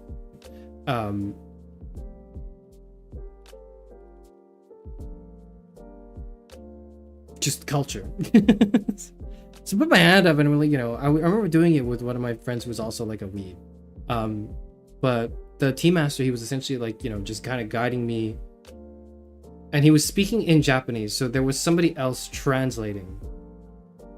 So I was like, it was like I'm listening to the dub in real time is what I'm trying to say. But he was kind of guiding me through the whole tea process of like getting the matcha powder with like this special spoon, and then putting it here, and then kind of like and then putting the spoon down a particular way, and then sitting, and the whole time I'm sitting there as well with like my knees like bent over. Like I was kneeling, I believe I was kneeling on the floor. I don't quite remember. It was a tatami mat for sure. And then having to like bow a certain way after the tea was poured, and then like, you know, doing it for the other person and stuff. And I remember it being one of the most interesting, enriching, and like fruitful experiences of my young life that I've completely forgotten the details of. Because I did the whole thing, you know, I was the one who volunteered and everything. I got to do it firsthand. I don't remember a shit. And I feel so bad because it was really I'm kicking myself in the back now because I'm like, damn it, Charis, why do you not remember this? This is such like an important thing. Like, not like important in the sense that like, oh, one day you'll need it. Like, not like it's a practical skill that has cost you like a job. No, it's more like I can't get this memory back, you know? Like I can't go back and do it again and it be the same vibe, because then I'm a fucking tourist. I'm a weeb tourist who's annoying, and the Japanese dude's gonna give me a dirty look probably because I wasn't like young and cute and bubbly like I was back then. And it's gonna be like, oh, fucking this gaijin here trying to appropriate our culture or whatever. Was the tea master a white dude with a goatee? No, man, he was not. He was not a white dude in a goatee. That would have been really funny, but he was not.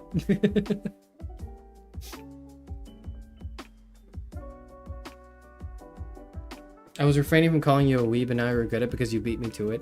I literally am an anime character talking to you on the screen right now, man.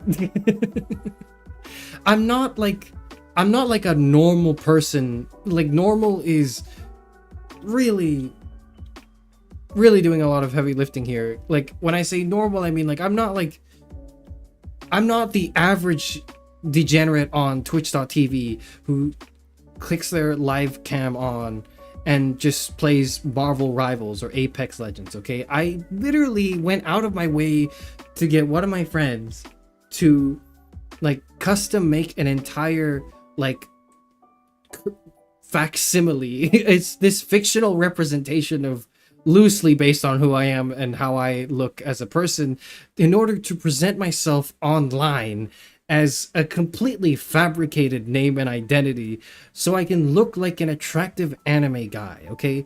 How would I not be a weeb? That is the first bit of information you would gather from me. It's not that I am a philosophy major or that, like, I'm kind of like into the Greek aesthetic and really nothing more than the aesthetic because I'm a poser and a tourist and a fraud.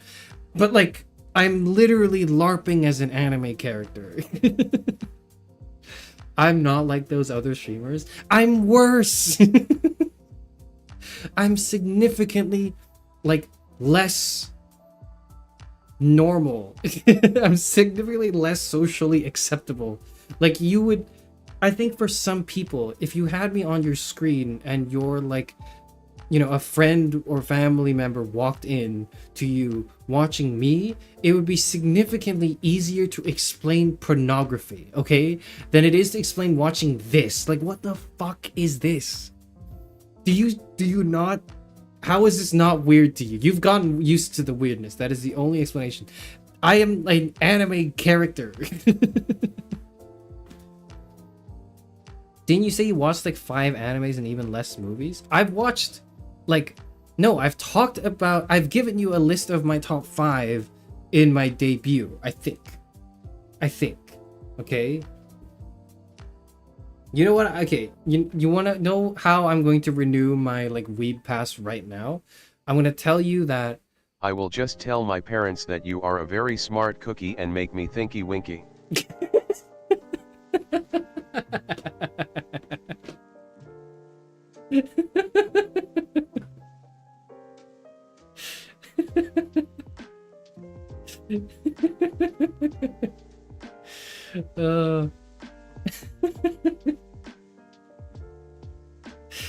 Oh, the fact that was read out loud too, fuck. Sorry, anyways, like, I can't, what I was trying to get at, I forgot, that was the whole tangent of, like, a, do you know how weird this is? Which I do a lot, right? But, like, sorry for the tangent. But, like, to go back to the tea ceremony, right? Like, I think what scares me the most is, like, I can't go back to that time and recall that memory again, and I'm just going to lose more and more of my memories over time. Like, I'm just going, the marching of time, the endless sort of, like, decay of my physical form is going to mean that every day, every year, every moment, I'm losing more and more of what made me. Or at least I'm losing my memory of it. And it's just, it feels bad. I don't have any more profound of a word to express this, like, melancholy than, like, it feels bad. It feels bad to lose parts of me that I recall the context of. I recall, like, having done it, but I don't remember the doing of it. And that's it. It's gone forever. My friend, actually, I should ask my friend. I'm still in touch. You know what? You know what's interesting? That friend who I did the tea ceremony with, reached out the other day on like the Instagrams. We hadn't spoken in like years, I think. But, like, she reached out the other day and she's like, hey, I had a dream where you were sending me a telepathic message. Is this true? And I said, not recently, but maybe a few months ago when I had a dream about you, like existing as a person. And like, yeah, and this friend has reached out to me and we're like, you know, hopefully going to catch up at some point. And so then I'm going to ask her about the tea ceremony thing and see if she remembers. Because I need to claw this memory back for myself. I need to regain what I have lost. It feels really bad that I'm forgetting things. Is this what getting old is like? Is this what being 60 years old is like? I can't do this, man. I can't. It's only gonna happen more too.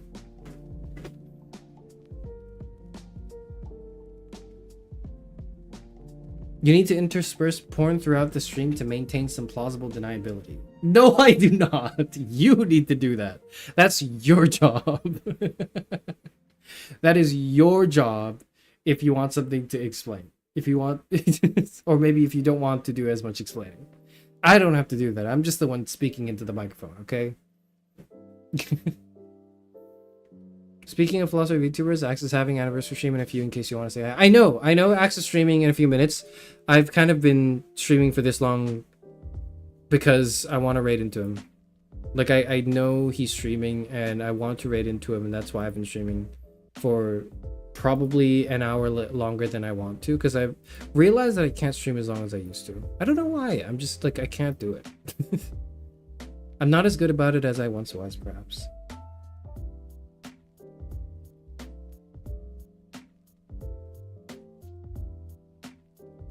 How do people meet girls? Also Charis. This girl said she had a dream about me telepathying her. Okay, that's different because this is like an established friend I knew from back when that school trip was a thing. From before then, actually, I think. I'm not saying like I don't know how people meet girls. I'm saying I'm being bewildered by the fact that people do it online so much, okay? Whatever.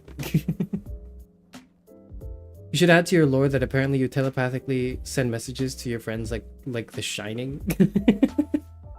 I don't do that. I remember having a dream, but I also have dreams about a lot of people. I've had dreams. You know what? I've never had a dream. Tia, you're here for this. I've never had a dream about you or Axe. I've still never had that. I think I brought it up at some point. I've never had a dream where anyone from my Charis Euphranor life has appeared, other than that one time like a year and a half ago, when I remember in the dream I was browsing YouTube. Regrettably, in the dream I was still fucking doom scrolling YouTube, and I saw a video essay from this channel whose name was somebody in my chat who shows up frequently somewhere.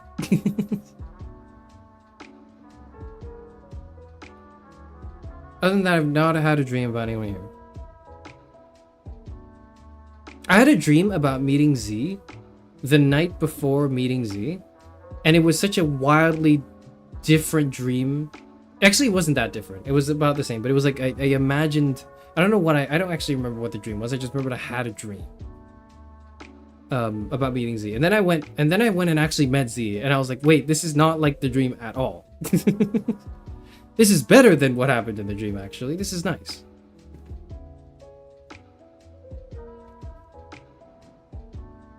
At some point, I think you only remember remembering, rather than having the actual memory of the event. Tangent, I wonder how cursed it would be to be immortal but have normal or even good memory. Oh, I would hate to just forget stuff, but I think if I were immortal, like, all I would do is forget things. Especially because, like, the longer you live, it's not like you're living 100 years and then you die, and then you live another 100 years and you die. It's like you're living your 200th year. And people have come and gone and shit has happened, and it's not like, you know, but you've forgotten all of it, but then it's definitely made you who you are. But then more things will happen in your, I don't know. That's for speculative fiction and not for me, I guess. I suppose. Sorry, this is an earlier comment. Gob says, I took a tea ceremony elective in my undergrad and it was legitimately the hardest class I've taken. I don't have opposable thumbs. Do you need opposable thumbs for that? I don't recall what we needed to do in the tea ceremony other than just be very patient and do things very slow. Like, cause we didn't have to, I didn't have to like memorize anything. It was just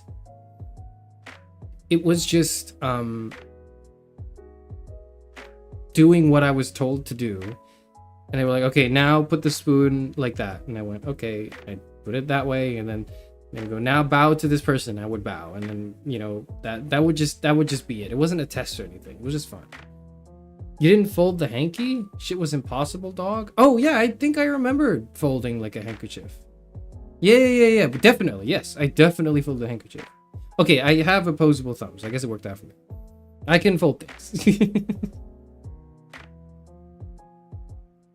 I wonder if you forgot the plot to Higurashi, or do we need to make an anime filler style recap for the old man? You don't have to do that. I think I remember it was just really creepy, and then the half of it was them being in high school and going like, look, Anon-kun, let's play a board game today. And then like I'm like, please stop. I don't want to. I hate this. And then the other half was like murder. The other half was like, I am stalking you. I am following your footsteps. I am outside your house. I am in your house now. It's and me going like, fuck this. Let's go back to the high school board games. We go back to the high school board games and I go, man, this sucks. I actually hate this whole experience. Me finishing the whole game and going like, actually that was pretty good. That is how I remembered Higurashi. I remembered not liking any part of it throughout the entire experience, finishing it, and then going like, that was awesome, actually.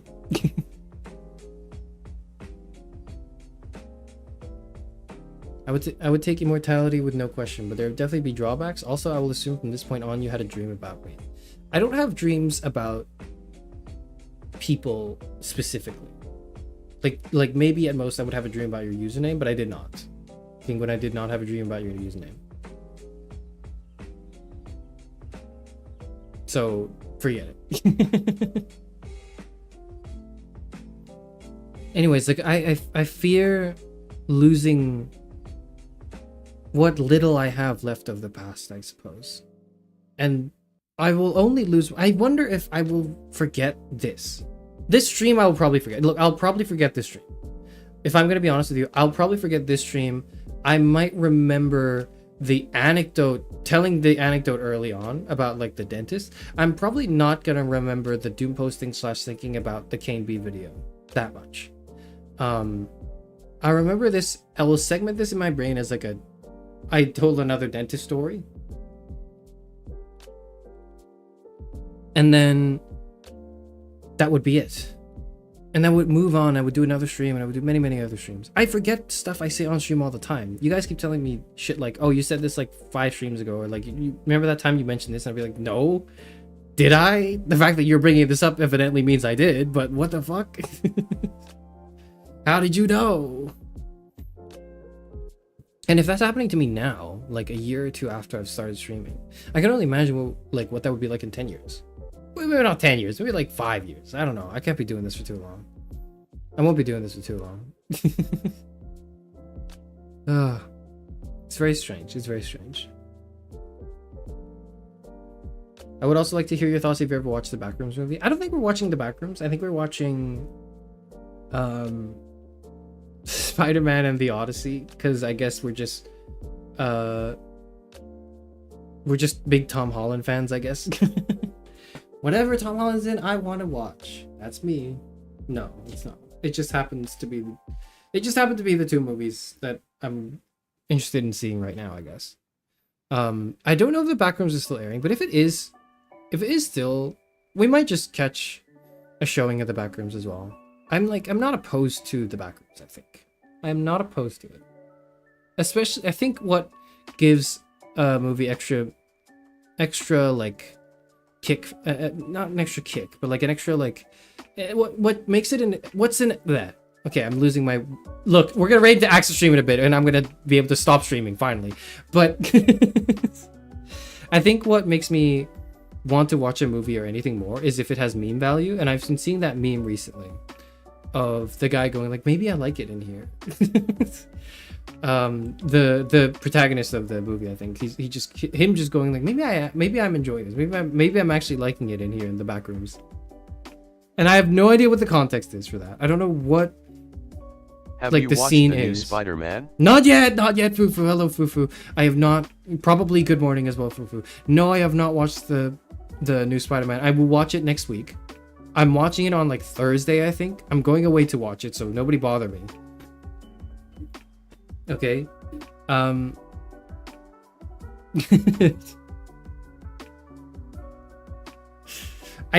know what you guys are referencing, but I don't know what you guys are referencing, because I know what you, like, vaguely you guys pointing to like a reference to the backgrounds, but like I don't know. I've not actually watched the movie yet, so I don't know. Anyways, the fact that there are memes that like memes from something means I should watch it because I want to understand the memes. That's like, for me, a surprisingly strong motivation to watch a media is if there are like prolific memes from it. I have not watched it, but I have not, no, to answer your question, I have not watched the new Spider-Man. I'm going to watch it soon, and I will definitely talk about it when I get back from watching it.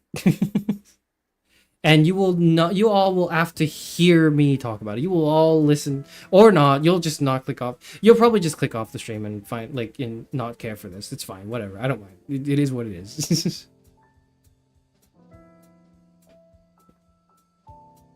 What did you find in the back? Just some rooms? That's not a real line. There's no way that's a real line. There's no way that's a real line, okay? I know this.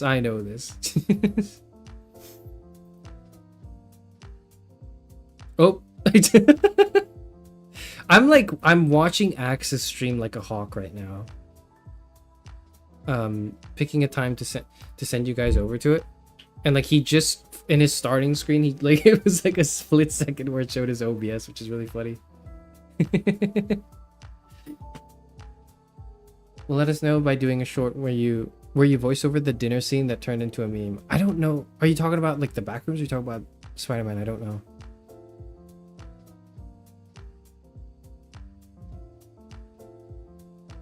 Anyways, I think Axe is ready now. Is he? I think he's ready. Oh, he's ready, guys.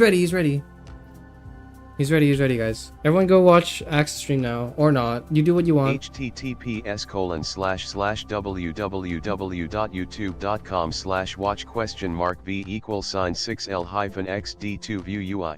Yep, that's it. That's the thing. Go. We're raiding into my GenMates anniversary stream. So, you know, go say hi, or don't. I will stream again tomorrow, maybe the day after. We'll see. And then, you know, we'll talk about something else. Or I'll probably play Disco Elysium or Road to Empress. It's one of them. It's one of those games. All right, goodbye.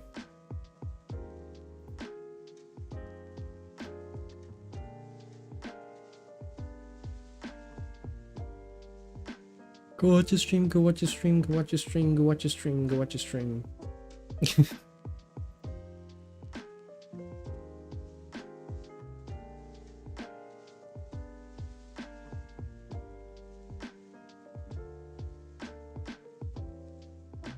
What's the raid message? I don't know. Maybe we don't even need a raid message. Just show up and be like, hey, hi, happy anniversary.